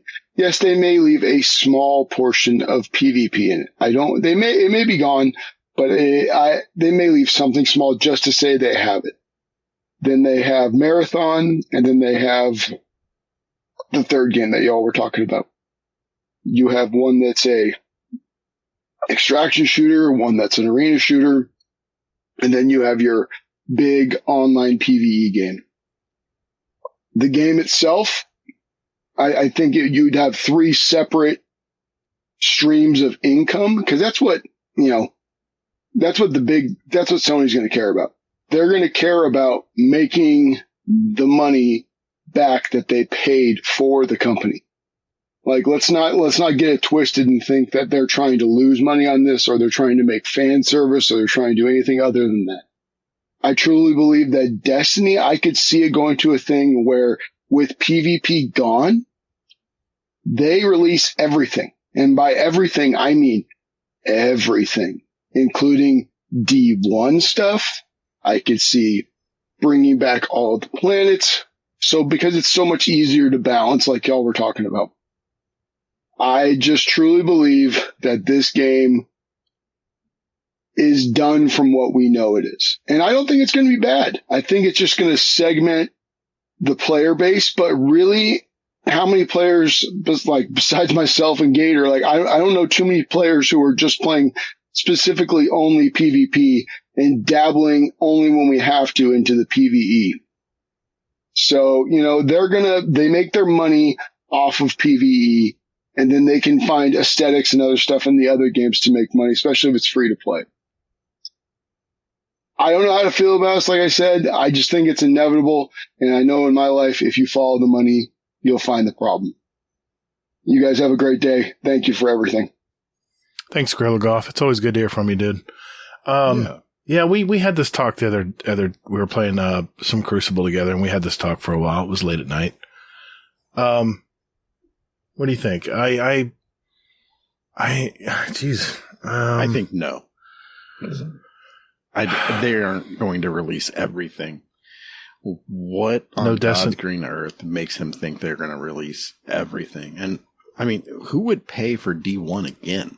Well, if it becomes Destiny Online, like I mentioned years ago, one, nostalgia. But think about it. If they don't have to worry about PvP so much, and like he said, maybe they'll have just like a little, like you said, it's not really a PvP game. Maybe they have a fun area where you can go shoot other Guardians. Maybe not to the extent that it is now. No, I think they leave it as it is now. Okay, well, let's just assume that's the case. Then let's say that PvP is not their priority and it's all about the new PvE world. If they brought back all the prior weapons of Destiny 1 and Destiny 2 and had a new system where power level didn't matter, you just grabbed a gun and went and go. I think because the Fallen don't complain about Sandbox, is they have a little more leeway to get a little crazy. That was my point I mentioned a couple weeks ago. But I don't know. We don't know what matter is, right? So we don't. I assumed it might be an arena shooter, but I don't know, man. I'm just throwing shit at the wall, seeing what sticks. But I follow his train of thought. I'm kind of on his side here from what I mentioned earlier. So we just still don't know what matter is going to be. It's going to be on the new engine. I know that. So they've already mentioned that Marathon's on the Tiger engine still. So I don't know. Yeah. UE5 is going to be the next, whatever matter is on. So yep. What matter is going to be on UE5. Unreal. Yep. That's right. So, well, thanks, Gorilla Golf. I appreciate the feedback, man. Yeah. Do you really think that they're going to release everything? And I mean, I'll be honest, I would not pay for Destiny 1 again. But what if they didn't have to put in the Crucible assets into the game that they have now? And remember, this is probably going to be next gen only after Final Shape. I think they're going to abandon all the older consoles by then. We know Marathon is. Maybe there's more bandwidth and storage for larger games. I don't know. Dude. I'm just approaching it from purely the perspective of, I mean, just take it as it stands right now, okay? Mm-hmm. Bungie comes out. Let's say that they do a state of the game kind of thing, okay? Mm-hmm. And they come out and they say, hey guys, you know what? We've been listening and this is what we're going to do. We're going to give all of the previous, Destiny 2 things, except for Witch Queen. It's all going to be for free. So it'll be free to play. And, we want to give you a peek at what's going to happen after the final shape. Mm-hmm. Okay. Okay. And they're going to say, hey, we are going to be selling the D1 pack for Destiny Online. And for $79, you're going to be able to have all of D1 again in the world of D2. You can mantle, you can do this, you can do that. You're going to have class abilities and everything. Okay. Do you realize how much of a smack in the face that would be? Well, that's just the most insincere thing that they could do is say, hey, we've heard your concerns about, reskinning stuff and this kind of thing. So we reskinned D1 and here you go. What if they included new stuff in that too, though? New introduction of weapons and stuff. It wasn't all Destiny 1 stuff.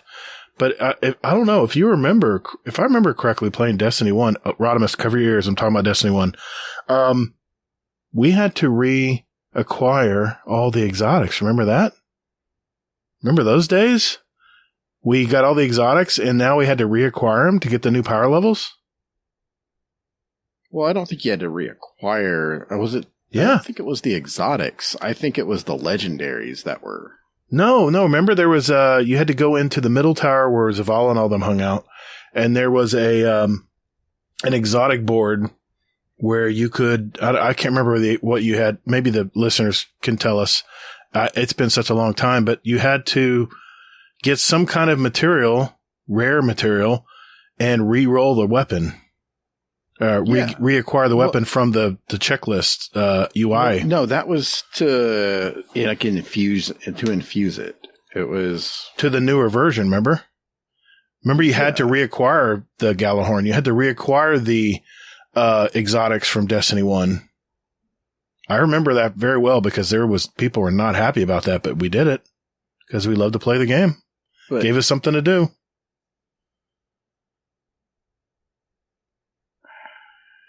You're out of gas, I can tell. No, I'm just trying to. I mean, I remember it. It was like a little gold ball kind of thing. Yeah. I mean, but I think that was. But we had to reacquire them. At least the weapons. I think it was only just for legendaries. I thought. No, it was definitely exotics. I remember that part. It was definitely exotics. We had to get a newer version of Red Death. We had to get a new version of, what was the electric auto rifle?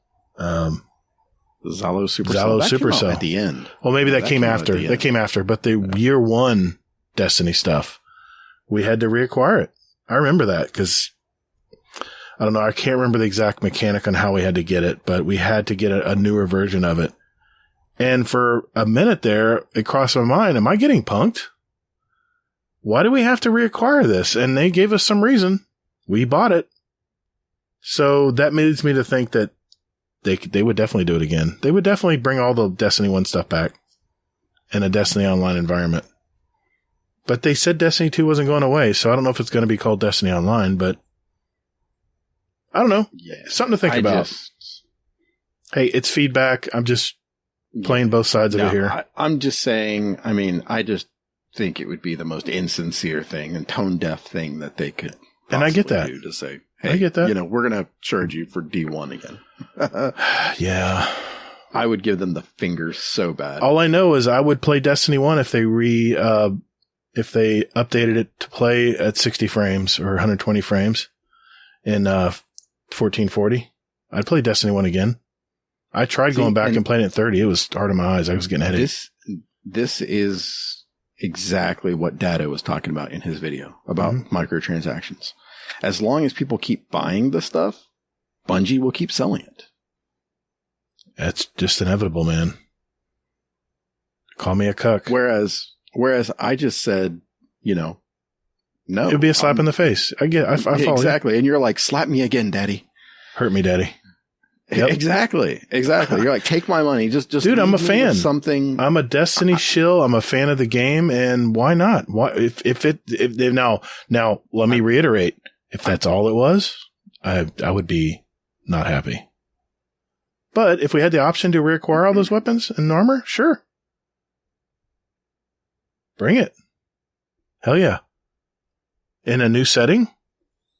A new Destiny story? A new Destiny saga?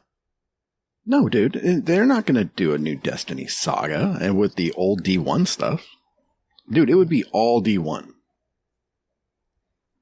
It would probably be, maybe the story campaign from D1, all the areas with all the little dots that you can go to. Let me ask you something. Missions. When we had CDs and cassettes, I know, before your time, probably some of this. Did you ever buy that greatest hits album?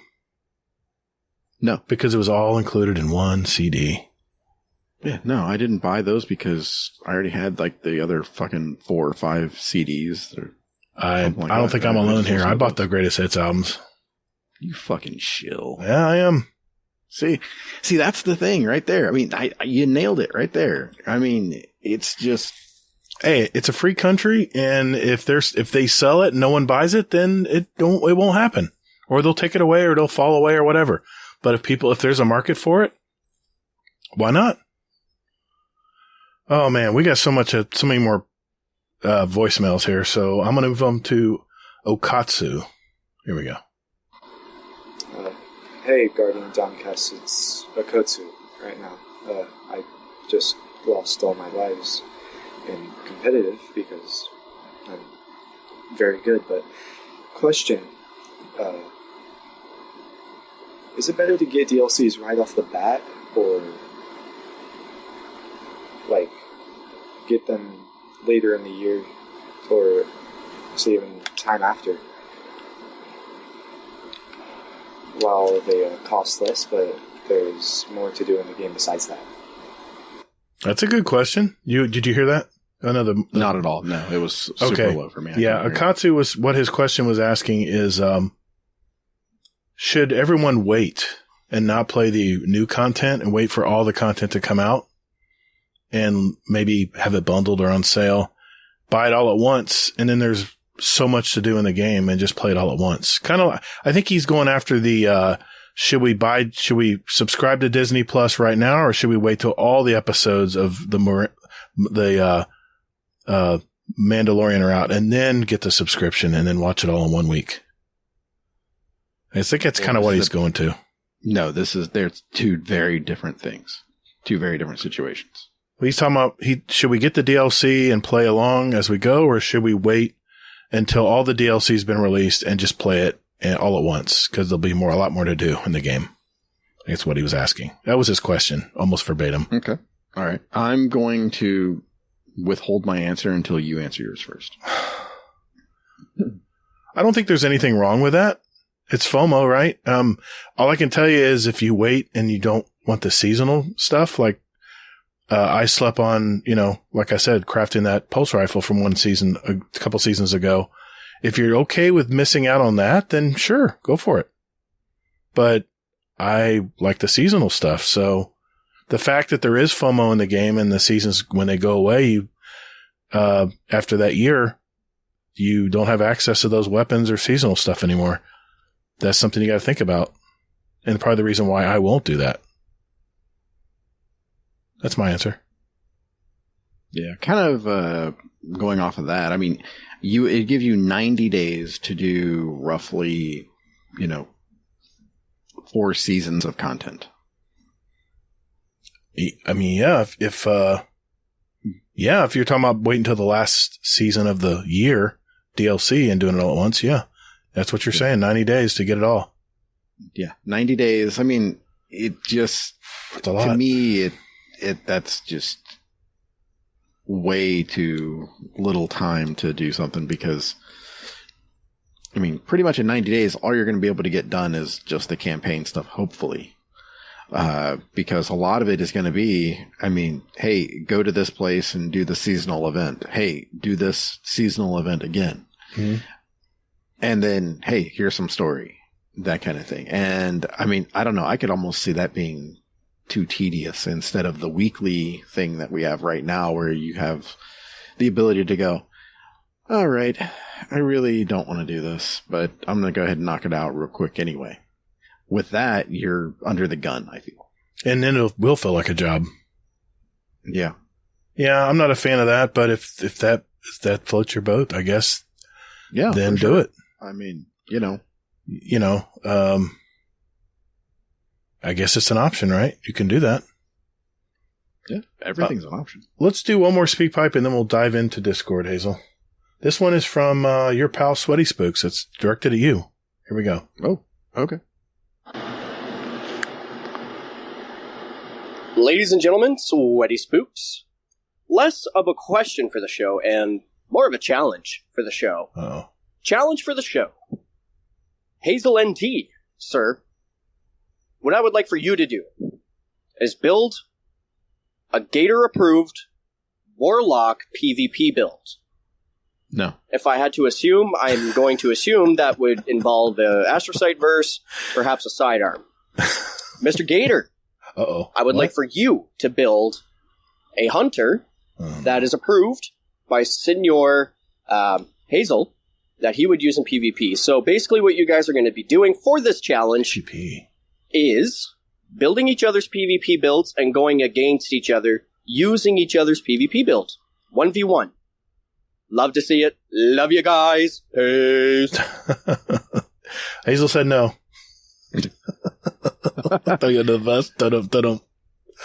No, I mean, that's a cool idea. I would do it from only because it's Sweaty Spooks. Yes. Of course. The guy's got energy for days. I think I could. I've heard you talk about your hunter. I could probably come up with something Hazel approved. Mine'll be easy because I only have a few setups for my warlock for PvP. You've probably seen it a few times, so it'd probably be pretty easy for you to put something together. Well, I mean, yeah, that's true. I think you're going to go, you would probably go Void. I'm guessing. Because you want to go Invis. You'd probably use Oculus. Well, no, for you, you would be running Hunter. Yeah, I'm just saying, I'm speculating on what kind of Hunter build you would be approving. Well, I would approve any of it that had any coherency. Okay. That's the main thing there. Okay. Well, full disclosure, I'm doing something kind of like that next Tuesday, and we'll be streaming it. I'm going to come in with my Gator-approved Warlock build. Native Raider is coming in with a build that he put together for a Hunter. And Sweaty Spooks is coming in with one of his approved Titan builds. And we're going to play Rumble. God help me. Because those guys are good. But I agreed to it. And Tuesday night, we're going to do a 3v3 Rumble match with all three classes. And I have no clue how it's going to turn out. So I'm going to stream it because why not? They're streaming it. And yeah. If you guys want to join in and watch Gator get his ass kicked, should be entertaining. But I'd be willing to do that challenge, I guess. If we could think about putting that together and running it one night. You play a Warlock, and I'd play a Hunter. I've already got a lot of practice on my Hunter, so you might be at a disadvantage. I think I would be. Yeah. But thanks, Sweaty. Appreciate the question, bud. Yeah. All right, Hazel. I still have more speak pipes, so let's dive into some Discord questions, man. All right. Let me scroll down to the bottom here. Oh, I can delete that.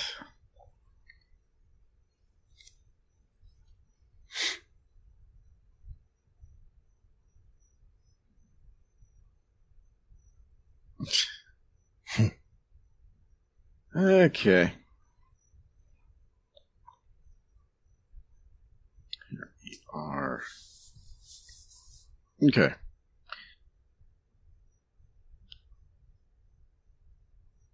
I'm going to go with this one. Mitsutani 0708 says, I would love to make the finding of Xur a bit more fun. Would you rather A, have him spawn on any of the destinations at a random place? First person to find him on the week can pick one thing he sells for free. B, have him spawn in a random lost sector by the chest, but you can't interact with him if there are enemies left in the lost sector. Okay. And he says, C, insert your idea here. And then Headley Lamar replies with C and says, Xur will randomly appear with random inventory between Dares of Eternity encounters. Ooh.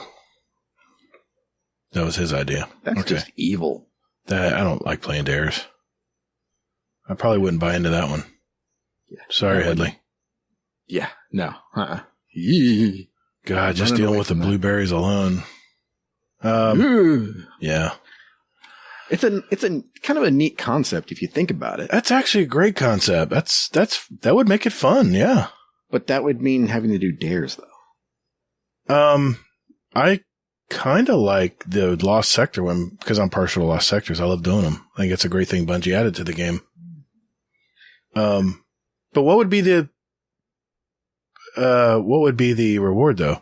We clean out the Lost Sector, no enemies left. We go grab the chest and then talk to Xur. Yeah, that's just where he is, basically.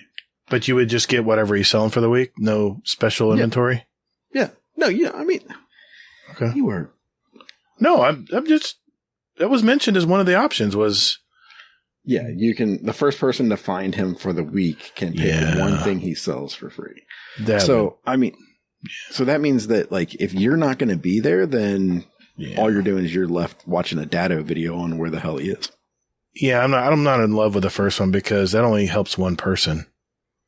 I like something more community involved that everyone can have fun with. Well, it is community involved. Well, if you're the first person, you're the only one getting the reward, right? Yeah. What's wrong with that? It's just like a. What happens to the other people? They get the rest of the loot. Whatever he's offering. Okay. Yeah, okay. If that's the case, then I'm okay with that. But I still like the Lost Sector one better because there's a lot of Lost Sectors in this game. That would create a little more fun trying to find them. God. And if you randomly, like on the hour, randomly spawn to another one, that'd make life interesting, man. No. I would lose my shit. Really? If that were the case. I love Lost Sectors. I would not care at all. It'd be a community effort. Yeah, but it's every hour? Yeah. Fuck off, dude. All right, how about every, like they do the gunsmith, like twice a day? Because people are at work. No? No. Or what's your idea then? We're supposed to insert an idea. I mean, I like the first idea where he just basically spawns somewhere random and it's up to his regular locations, right? Yeah, I mean, because there's a shit ton of locations. I mean, creates some excitement anywhere. So for the first person. Well, I don't give a shit if you're the first person or not. I think that it's more that it's just the fun of trying to find his ass. Problem is, most of the players know all the spots. We've been playing the game so long. No, it's going to be random. It's not just going to be the EDZ or the tower or Nest. He said it was his usual hangouts. It would just be random where he fell, where he ended up. No, he says have him spawn on any of the destinations at a random place. Okay, so anywhere random. The Dreaming City. Where's Waldo's situation? Exactly. Yeah. Okay. I thought he meant the regular locations, just randomly. You're fading. Yeah. I'm fading. Yeah. I like the Lost Sector idea better. It's I like Lost Sectors. They're hidden. They're lost. We're not really lost because we know where they are. Yeah, but you know what I mean. Okay. Moving on. Have you tried Salvation's Grip recently? It got changed at some point. That makes it cool, fun, and decent. And this is from Mooseheart. What's Salvation's Grip? Next question. Moving on. No, it's actually the bowling one where you... yes, I know. I haven't tried it. No, I haven't tried it, Moose. Yep. I have not tried it either. I was being an asshole. Go figure. Okay. Question here from... Let's see here. Ooh. Oh. Okay. I got like 3 sentences into this and I'm like, okay, I'm just going to take this and run with it. So, okay. Question from our good buddy Frostbite. Question for the show. Don't make too many of these, but I'm curious to hear this on Monday. I decided to watch a true Vanguard video. I normally don't. Neither do I. And it was about how Trials Report released data that 2/3 of PvP matches are won by Arc and Stasis Titan subclasses. He is saying to nerf them to give some other classes time to shine. Got a best friend wishing something TF brought up. I'm guessing it meant TV. Possible? Maybe. Yeah, probably. TV brought up trading in Loreley Splendor and bringing back Sunspots. So, question asked. If you are put in the hot seat to change the PvP meta, whether you're buffing or nerfing things, what are you changing?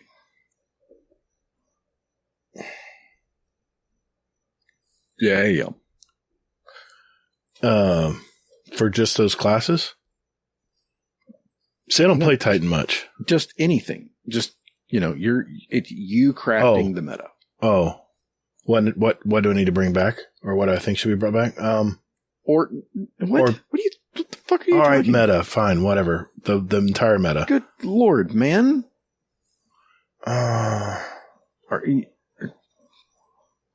Craft the meta. What weapons do you want to see, meta for about, 45 days? Right, half the season. I'm still a fan of, I'll always be a fan of pulse rifles. I love the pulse rifle meta. They're forgiving weapons, and a lot of people use them. What? What's going on? What? Huh? What? I don't know. Oh, okay. Sorry. I fell asleep when you said pulse rifle. Yeah. No. Damn, I'm looking over the weapons and I'm like, it is kind of balanced. Pretty balanced, man. It's the most balanced I've dealt with. Yeah. There's nothing really overpowering. They all take skill to use, at least some of them. I think I'd like to see an auto rifle meta. Oh man, the old 600s or the old 400 meta, 450s. Yeah, 450s. That's it. Yeah. Oh, that would be the shit. Auto rifles take skill to use. You have to be on target. All that you have to be out of cover. It's a tough weapon to use, especially when it's not strong. But there'd be a lot more running gunners. I'll tell you that much. For a auto rifle meta. People hip fire them and then aim down the sights as they're running towards you. That's what I would do. Well, the other meta for auto rifles was it 600? I thought it was 750. Maybe 750. 720. 720. Sorry. The 900. Like the Valakadins. Those kind of rifles. 900 was 600.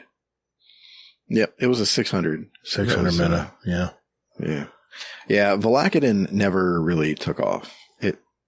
Short range and a lot of recoil. Made that a tough one to use. Yeah. It was literally a spray and pray weapon. Yeah, those never got their day in the sun. Rufus is 720 and it's pretty decent. I've been having success using it in Crucible and it's not even crafted what I want on it yet. No. Any subclass changes you would make? To make yeah. Bring Shatter back. Okay. My answer would be I would delete Warlocks. So I love you, Frostbite. Moving on.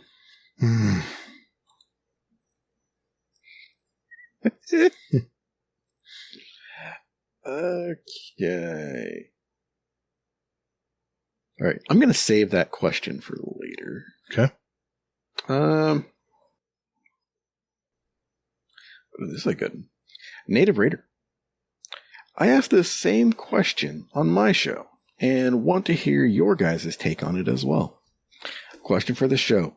If you could pick a character in Destiny for Bungie to develop a season around, who would it be and why? I've said this before. I definitely want to hear Ikora Ray's story. She's an interesting woman.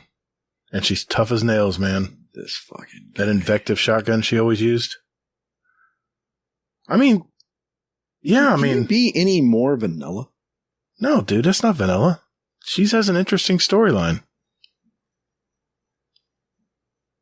And it'd be great if after the final shape that they actually broke out seasons about certain. Wouldn't that be cool if they had a season about one singular character and you heard their story? Every week you heard a little bit more about them? That'd be interesting. That'd be an interesting season. Sure. Just a thought. Sure. Yeah. Yeah. Let me wake up when you give in that's it. I'm done. An original answer. I want a season around Shin Malphur. Okay. So basically the guy who killed Dredgen Yor. Yeah, we don't know much. A Dredgen Yor season would be bad. Yeah. Ass. Mm-hmm. I mean, I would tune in weekly to see that. What about a Drifter season? Oops, wait a minute. That's already been done. Sorry, bad joke. And you're finding it hilarious. Okay. Let's go with a speak pipe here. And this is from Hammer Crasher 32. Buckle up. Crasher 32 here. I have a little rant about an Aztec Gross video that I saw recently about Bungie or Destiny 2 becoming a microtransaction hell. I'm going to try to be real quick, kind of hit some of the stuff that he hit. He said it's not a free-to-play game. That's kind of true. It's like a really good demo, but then to play all the other stuff, you got to pay. It's understandable. It's business. You got to make money. The pay structure is confusing for all the other old content. That's true. I'll agree with him on that. Dungeon keys are $20. It's content. You got to pay for it. It's a business. Business got to make money so it can stay in business. Let's see. What are the season price increase? I mean, inflation. You know, it's $2. But then he says, "Oh, it's really $15 because you got to buy $15 worth of silver." Whatever, dude. It's money. You got to pay to play. That's how life is. You know. The seasonal events cost money for the little packet that gives you 3 other things. If you want to pay for that, that's on you. I don't know anybody who pays for that stuff. Again, it's a business. They need to make money. The Eververse store. You buy cosmetics and other junk. Again, it's a business. How is that a bad thing? Then he goes into saying that there's manipulation on how, now you can buy exotic ornaments from the exotic. Just because it's easier to spend the money doesn't make it manipulation. I have only purchased one piece of exotic ornament for some arms one time in the whole 4 years. You know, that's if you're spending money on this game, that's on you. Then he talks about pay to win. Yeah, that's not paying to win. He's talking about buying XP, Hazel, or getting a certain gun when you pre-order the next expansion. That's not pay to win. That's just, you're gonna get it anyway. If you buy it later, you'll get it later. That's just how life is. And I'm gonna end it here, and I'll be back with a second installment. And yet he does. Let's not comment. Let's not comment until he's done. Yeah. Hey, Hammer Crasher 32 back for my part 2 of this rant. So the last thing he said was people are upset that money going into Destiny 2 is paying for other games, development of other games. Well, that's just kind of how business works, man. I'm sure Gator, you're in business. You can't use any money from one job to help you pay for the next job or anything like that because, or you can't use money from Mrs. Johnson to help you pay for a new truck when you need a new truck because that truck's not for Mrs. Johnson. That is just stupid. If you are in business, that money that you make is a pool, and you use that pool to make your business better for the next iteration, whether that's spraying for insects and junk or building a new game. That's just business. I don't know. I just find this whole thing about microtransaction hell to be just ridiculous. And people seem to forget that Bungie is a business. They need to make money to pay their employees and to build the game and to keep everything running. If they depended on me, they'd be broke because I don't buy anything in the Eververse store. But if people do buy stuff in the Eververse store, good for Bungie. I mean, they need to make money to be able to make the next game and to keep the doors of, Destiny 2 running. And, I have, I don't know, probably 2,500 hours or so in the game. And, I don't see any problem with them making money. If people want to buy an ornament, what's the problem? Why is Aztec Cross making a video? Unless, he's just out there stirring this pot so that he can make more money and get more views. I just don't get it. There's a lot of Bungie hate going around I see on the internet about microtransactions, but that's how places keep their doors open. And it's up to you whether to spend the money or not. Anyway, have a good night. Thanks, Hammer Crusher. I know. Yeah. I could hear his passion in his voice. He's really amped up about this. Any comments you want to throw in there? No, just, it fits, Mm-hmm.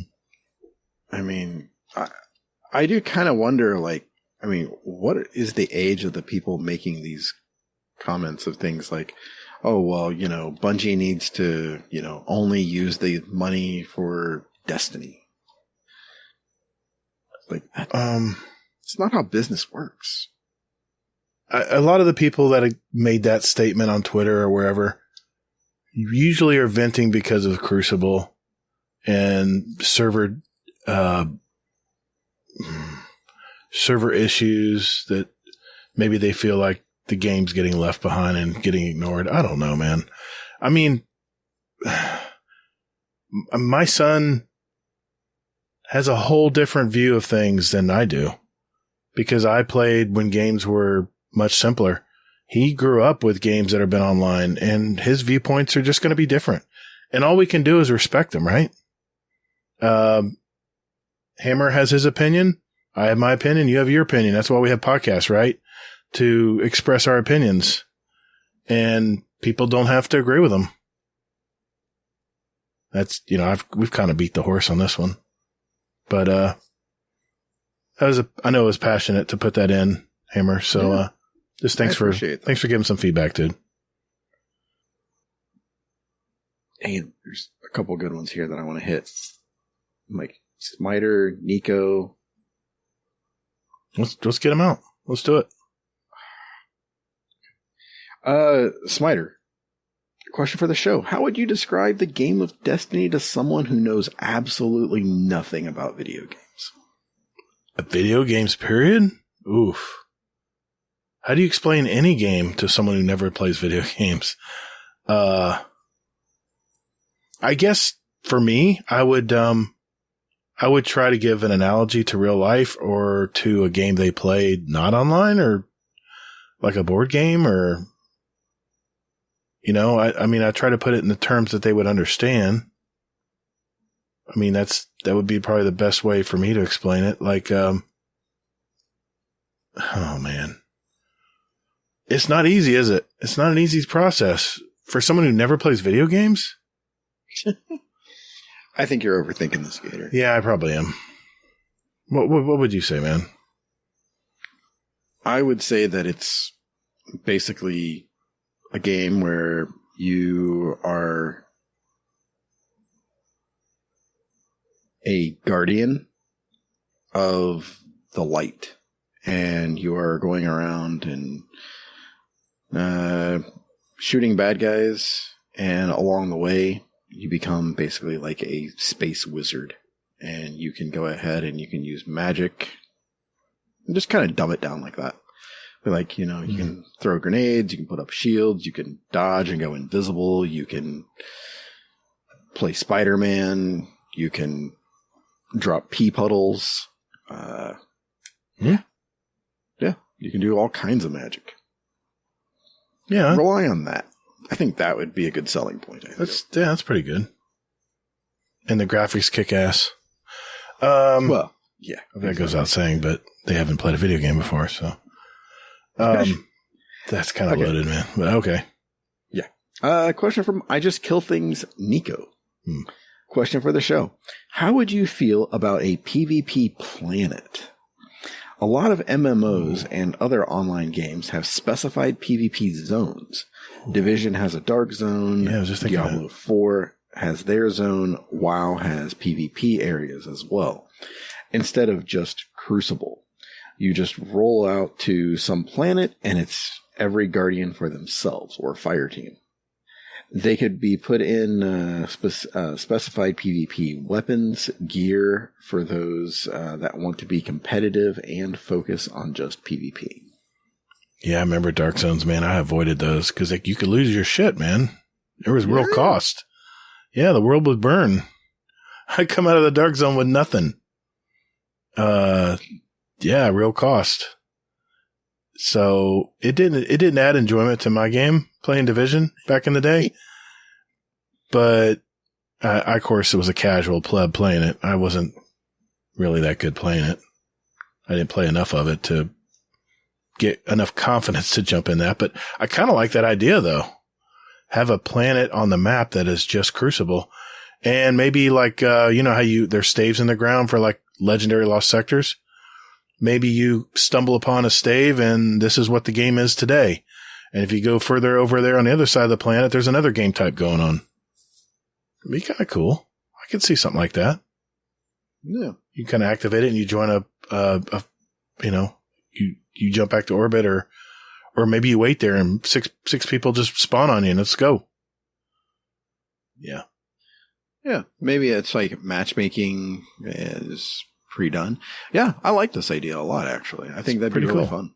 And they could do that once, as maybe instead of the Crucible playlist, when the final shape's over with, to just have a planet to go play, kill each other on. That's a good idea. That's an interesting thought. Yeah. There you go. Heard it here first. There we go. Nico, there we go. Good question, Nico. Make it happen. Okay. One last Destiny question before I move to a couple of the random life ones here. So, good old Prime, a.k.a. Rodimus Productions, a.k.a. Rodimus Prime. Question for the show. After watching both videos from last week's podcast, so this is the reaction video from Mastercross about that Charlie Cafe guy. Yeah. And Charlie's Cafe. At what point should someone have a right to say anything about the game? Is it based on hours played or content you have done? Oof. Yeah. Yeah. Man. Well,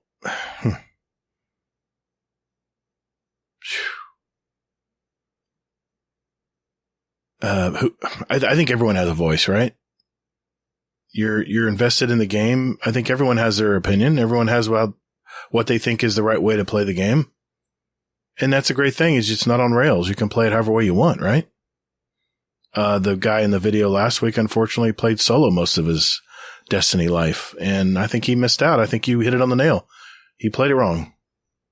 But that's your opinion. Yeah. He had his opinion. He made a video out of it. So who's to say? If I have 3,500 hours in the game, does that mean that what I say should be taken more seriously than this guy that's only played 1,000 hours? I don't know. You bought the game. You play it the way you want to play it. Whatever I tell you that the way you should play it is my opinion, and you can tell me to just fuck off. That's my opinion. And that's my answer.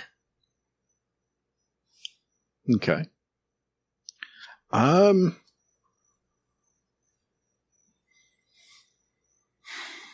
This is a tough one. Yeah, I know. Because I really, truly want to, quantify it and things like this and everything. But ultimately,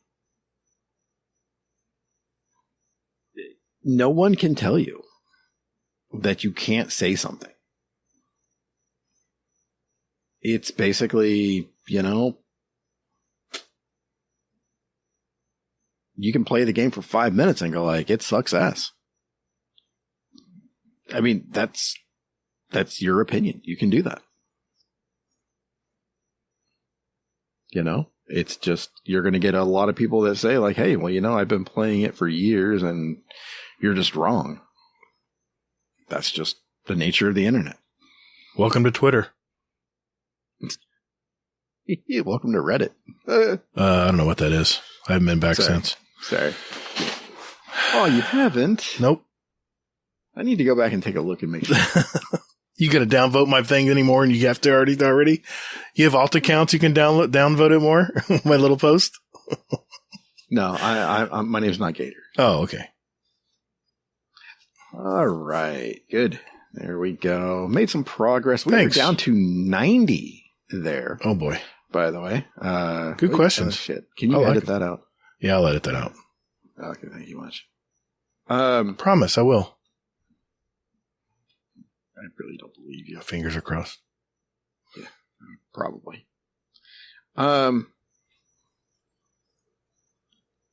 You say we have some fun questions? Yeah. Yeah, random life question from Raffy. Okay. Question for the show. If there are 3 apples, you take away 2. How many do you have? If you have 3 apples and you take away 2, correct. How many apples do you have?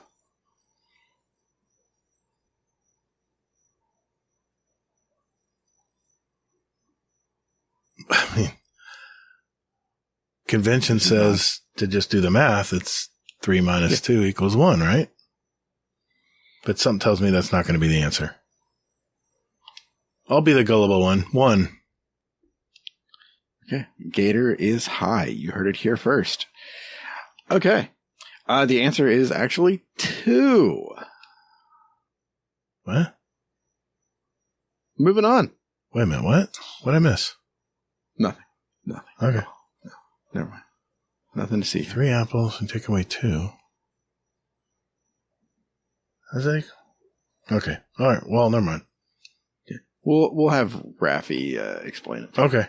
Yeah, he wanted to play some Iron Banner this week. I'll ask him. There you go. All right. Okay. Here we go. So, delete that. And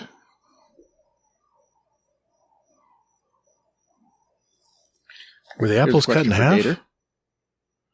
Gosh, it's driving me nuts, man. Were the apples sliced in half, maybe? Fuck. Can't tell you. I'm way too freaking tired to think about that. Damn you, Raffy. So, I got 2 more here. Hades, question for the show, more for Gator. Will you be buying the Destiny fishing hat? I didn't even know there was one. Probably not. Really? I don't really buy a bunch of... Only thing I really like to buy from Bungie is t-shirts. Because I love to wear them around the house. I was just thinking, with as much as you like fishing and stuff, you know. I like fishing, but I don't know how good a quality a Bungie fishing hat would be. I don't know. Nah, still not. Okay. Pass. All right. Last question here. Okay. So, from Fluffy Fingers PvP. Oh, this is trouble. Congrats. You're both superheroes. I already know this. Hazel has the ability to make anyone not give a shit about whatever they're dwelling on. Gator, what is his superhero name, and who is his nemesis? That's part 1. Ooh. Part 2, Gator has the ability to make people think about the new guy / girl and the fact that they know nothing about whatever task they are trying to accomplish. Yes, this goes beyond thinking about just the new gamers. Hazel, what is his superpower name, and who is his nemesis? Okay, so the first part of the question was I was supposed to name your superpower name.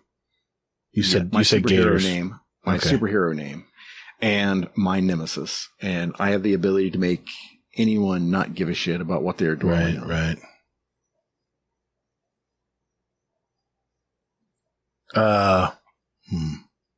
What would be your superhero name?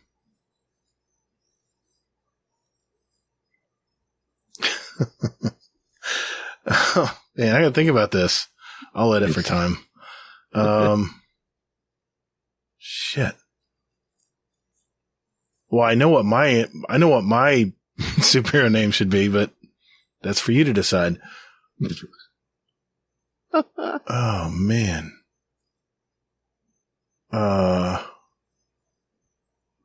It's got to be a play on Hazel. So it's funny. I know a nickname for myself if we do that. But you want to share it, and I'll just say it. Be like, Mr. I don't give a shit, man. Oh, Mr. It's not going to happen, man. I like that one. Oh, that hurts. Man, it's Mr. It's not going to happen, man. That hurts. Why? You say it all the time. That hurts. Why? It works, but that hurts. That hurts. Come on. Just for fun. Gator. Okay, and who's my nemesis? I mean, it would have to be me, right? Because we're always going head to head, it seems, and on the show. That kind of is natural. It's kind of what makes us gel a little bit. So, yeah, I would think whatever my superhero name would be the nemesis. Because there's probably nights you're like, why did I do this fucking podcast? This motherfucker. This motherfucker right here.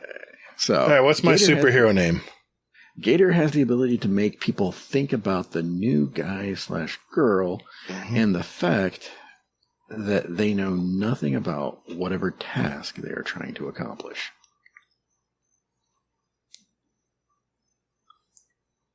I can give you my nickname. All right. On the count of 3, you say yours and I'll say mine. Okay, ready? 1, 2, 3. Instigator. What was yours? Mr. Gullible. How about Gullible Gator? Okay, whatever. That hurts. Pun. That hurts. It works, but it hurts. Touche. Oh, damn. Yeah, your nemesis has to be me. Yeah. So it's not going to happen, man. Not going to happen, man. Mister, it's not going to happen, man. Mr. Gullible. Oh, it's like the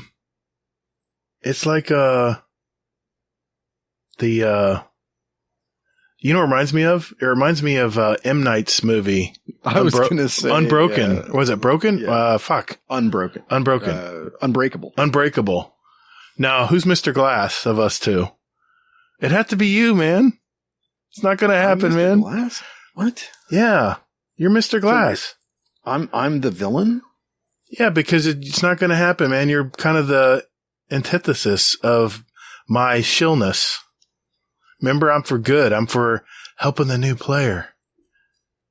And Bungie can do no wrong.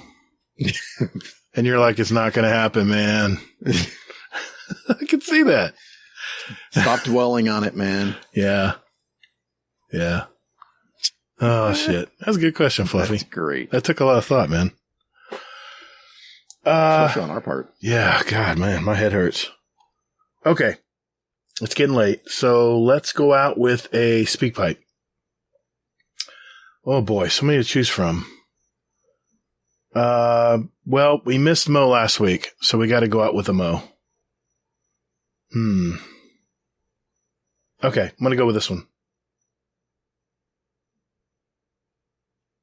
Also, another question for the show. I just want to know, if you guys ever, had a new content drop, and you're like, okay, you know what? I want to try this, but I've not, I can't LFG for it or something, because I'm I'm not experienced in it. So then you just jumped into the activity and just got it done. Or at least hope to learn something from it. Because I jumped into the Ghost of the Deep dungeon this week. I didn't really have time to play it much. And if I did, it'd be at weird times. So I'm like, alright, cool. It's been about a week or two, I don't even know. And it's let me just jump in and give it a go. And, thought I'd just learn it. Ended up getting to the last encounter and being the boss. So, yeah, a question for the show is, if you had something you wanted to get done, but you couldn't get done, either if you were waiting on people and you're like, fuck it, I'll just jump in. I guess I also have another moment in Destiny 1. I was wanting to do Crota for the longest time and I just couldn't get it done. No one was joining up. So fuck it, I'll just try and solo it. And I did solo it. So yeah, I guess, yeah. Anything that's soloable that you've said, fuck it, I'll give it a go. And then you jumped in and got it done. If not, no worries. This is just me trying to put my little sprinkle on things of what I've done in the week and then try and present a question. So yeah, that's my question for the show. Thanks, Mo. Funny story. Last week I was wanting to jump in and game with some of the dudes I haven't gamed with in a while, and Mo's been busy. He's had school and stuff he's dealt with. And now he's got time off. And I don't know if many of you know this, but Mo was one of my original raid buddies. When, back when we first started our podcast, I think it was not Scourge of the Past, but the one after that one. The one with the helmet. Yeah, the... Oh, shit. It's later, I would know. Yeah, I know. I'm just fading. Scourge of the Past? No. No, it's the one after Crown that. of Sorrow. Crown of Sorrow. Yeah, good call. We were playing Crown of Sorrow, and this was when Kingsley and Sin took me in and said, "Hey, let's get you through a Crown of Sorrow. We'll get a team together. We'll get you through it." And they had already done it several times. And at the end there's a partnership you have to fill the pots or get the mist or whatever it was, the essence into the pots to awaken the what's the dude's name? I can't remember the guy's name. The Sauron, or not Sauron. Galron, yeah. And you do DPS on him then. And Mo was one of my original partners in that, and we just gelled, man. We worked together really well. And after that, I don't think we kind of parted ways, but I kind of had those feelings. I wanted to do just game with him. And I said, hey, what are you doing Saturday? And he didn't get back to me right away. And by the time he got back to me, I had already made plans to do something else. I was running the Ron raid last week. And he said, yeah, I'd like to run something. I said, well, I was wanting to run the new Ghost of the Deep dungeon. He goes, well, I haven't run it before. I says, I don't know if I'd be any help to you. I said, no, I don't care. I just want a game, man. And, I can get a third, but we had the Ron raid, so it was a moot point. Well, he messaged me back and said, oh, by the way, I soloed it. I'm like, what? You soloed the damn Ghost of the Deep and you've never run it before? Yeah, I soloed it. So I guess that's where this question came from, I'm guessing. That's awesome. Yeah, good shit, man. And he soloed Crota. I mean, the same way. He just mentioned it. So what is it in the game, I'm assuming Destiny, that you've jumped into that you just didn't have the patience to wait for people to jump in it with, and you just run it anyway and soloed it? Or attempted to solo, I guess, would count, right? Yeah. I mean, yeah, or that you learned something about it. Right.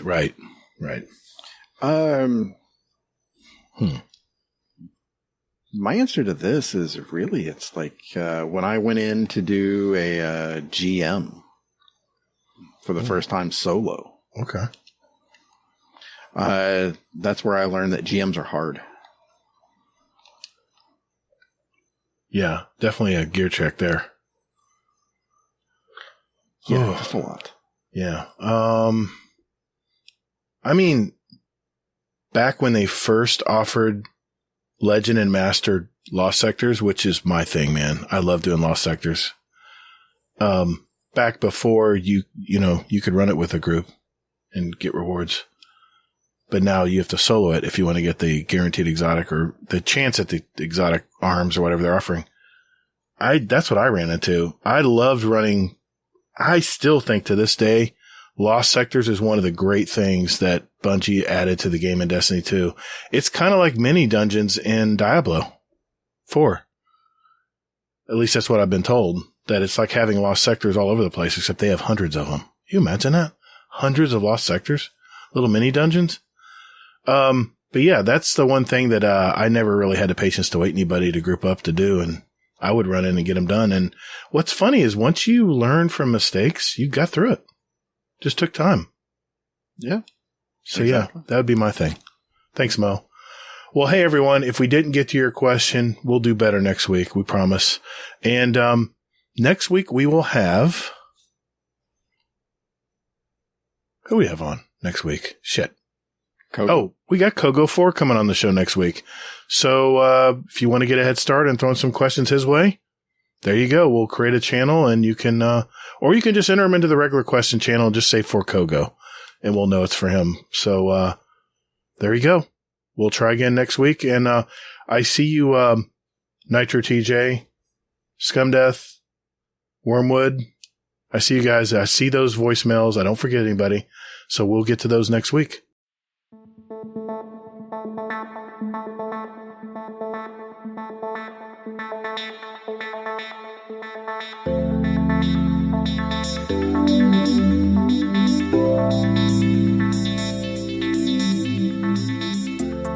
Hey, this is Bill. Remember to ring that notification bell and keep listening to Guardian Downcast.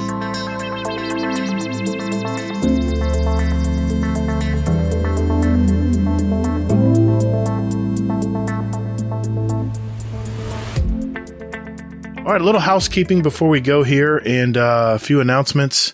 We do want to mention that we still have the question of the month for May/June up. And the question was, or is, should we compare Destiny 2 to the original game? If so, why? And if not, why not?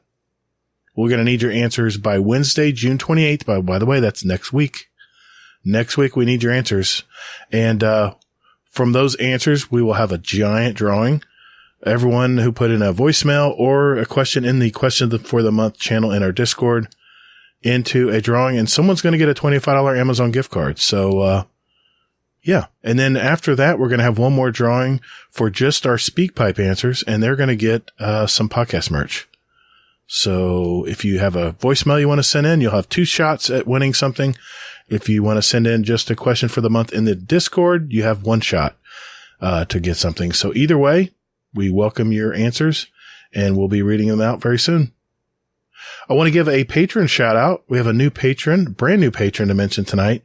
We have a new Raid Boss patron, and that would be Nathan. Thank you, sir, for joining. Nice. Thank you. I want to give a shout out to our Dungeon Champion patrons. That would be Scoot, Oh Hey Redneck, Technical, Toll the Bell, Waffle, Raffy, Mullet, Nitro TJ, Darth Noodle, Nico, aka Jersey, and Crow. And our Raid Boss patrons.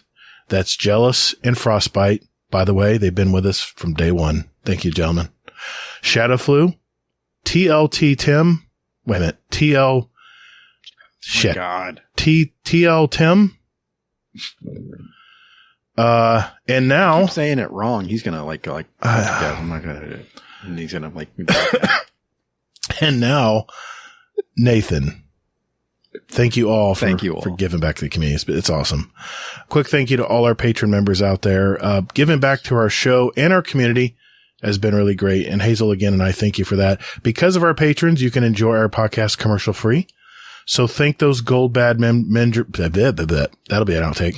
So, please thank those gold badge members in the Discord if you get a chance. They single-handedly give us the option to not have to look for sponsors And no gamer subs. Oh no, that reminds me. Oh no, I wanted to say that.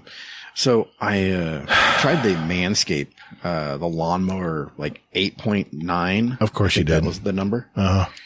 Yeah, and it was like the smoothest feeling. Fuck. Yeah. Okay. That's wonderful. Great. No, I'm just kidding. No, you are. Well, as you can tell, we won't interrupt you with ads for Manscaped or Gamer Supps or whatever people are putting out there. So yeah, we don't have to do that because you guys. Raid Shadow Legends. Oh, God damn it. Oh, sorry. So you guys give back to our community, and we use those funds to keep our hobby going, with whether it's services such as our Discord. Some of the boosts in our Discord come from our patrons. Our speak pipes, all of our different services we use. And yeah, it's pretty cool. We have also special patron episodes that come out pretty much every month. We just had our latest just out last week. So if you haven't checked that out, it was a good hour-long one. So check that out if you haven't already, if you're already a patron. And if you join, of course, all our back episodes are available to you right away as well if you want to binge through those. So yeah, keep an eye out for that. We do the podcast for the love of the game and more importantly for all of you that listen.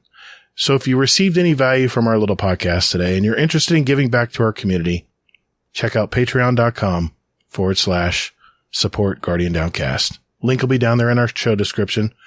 And remember to leave your Discord gamer tag so we can give you a shout out on the show as well. Well, that is a wrap, Hazel. It's been a long one tonight, man. I know we're both probably exhausted from all the talk, but man, good conversations tonight. Good stuff. Yeah. Another episode in our collection for our listeners out there who are just finding out about us. And there are some out there. We see you. We have 204 other episodes with interviews from gamers all over our community. So take a look at those back episodes, especially, like I said, if you're just finding out about our show. And if you like what you hear, do us a favor, tell a friend about us. Hit that share button in whatever app you're using and send it someone's way and say, hey, check these guys out. So, Hazel, where can people find you, good sir? Quick and easy. Hazel NT in all the places except for Twitch, where I will eventually get back on. And it is the Hazel NT there. Gotta love the branding. All right. You can find me on Twitter at Todd the Gator. Remember, that's 2 D's and GATR. You can also find me on Steam and PS5. And I have a YouTube channel, Todd the Gator, spelled the very same way, TODDTHEGATR. I create videos for new players to try to figure out all the little things this crazy game has to offer. I have some gameplays, live streams, some opinion pieces, and I usually like to live stream on Saturday afternoons and Monday nights. I just want to let everybody know that I will not be streaming this Saturday because I have stuff I have to help my family with, but I will be streaming Monday night. If you want to check me out, I'll be playing Iron Banner with the community again right before it goes away for the week. I have a podcast called the Destiny Help Desk that does the same thing as a lot of my videos do on my YouTube channel, but they're in an audio format, so you can listen to them in your car or wherever you're hanging out. I had an episode last couple weeks about relationships in gaming. So that hit home with me. It was a very personal episode for me, so check that out if you haven't already. And this show that you're listening to right now will post on our YouTube channel as well. The YouTube link is in our description. We have shorts just about every day with little snippets of our show that you're listening to right now as well. So if you like YouTube shorts, check that out, and you might see some snippets from that as well. Before we go, we have a Scumdeath's Corner. Uncle Scumdeath, what is going on in the UK today, brother? Hello, and welcome to Scumdeath's Corner. Guess what? I'm not walking back from band practice. I'm actually at home. I'm recording this on Friday. It's like 20 past 10. I better get it in quick before Gator starts recording. I was on my way yesterday. I was on my way to band practice. I was sat at the bus stop, and there was a guy walking past me, and his car was parked by the side of the bus stop, and he was loading in drums into his car. So I thought, oh, yeah, drummer, ideal, nice one. So The bus turns up. I get on the bus, gets to band practice. I'm stood outside waiting for the other Warcraft members. I got there early, and the bloke who I saw at the bus stop walked past me. He's like, "All right, mate." I'm like, "All right, mate. I saw you at the bus stop, didn't I?" He's like, "Yeah."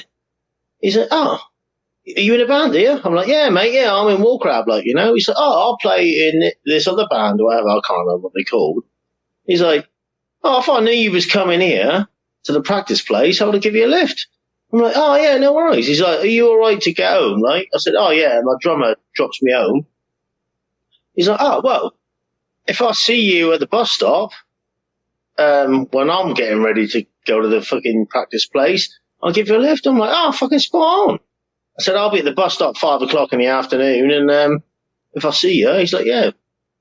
He's like, "Yeah, jump in the motor, like, you know, jump in the car and I'll drop you down." I'm like, "Oh, spot on, fucking ideal. I might even be able to get a lift home, because I think this guy lives just down, well, the bus stop's just down the road from me, so if he lives there, fucking happy days."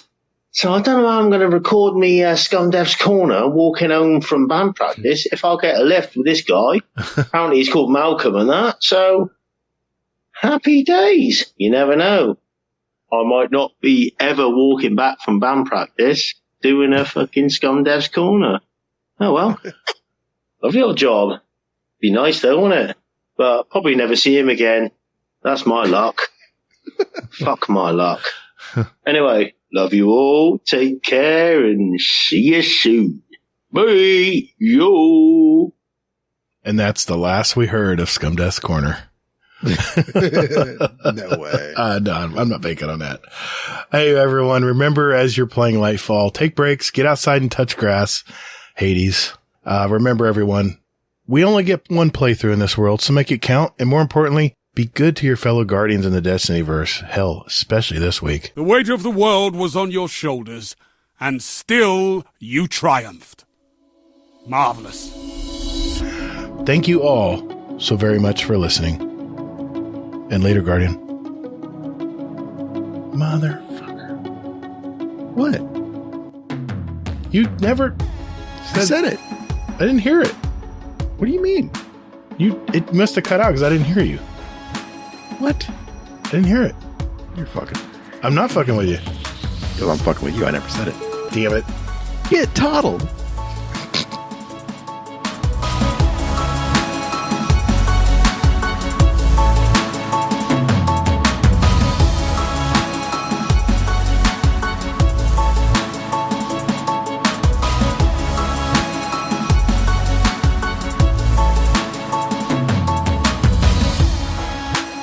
Hunter's Masterclass, really? You know, you're not going to go out day one and go like, you know what, I'm going to fucking start watching some goddamn birds. So where can people find you, man? Quick and easy. Damn, burped. Hazel and T. That is going to be that's going to be an outtake. Go ahead and do that again. All right, so that means it's time for this week at Bungie in Destiny. Oh, wait. Nice try. Nice try.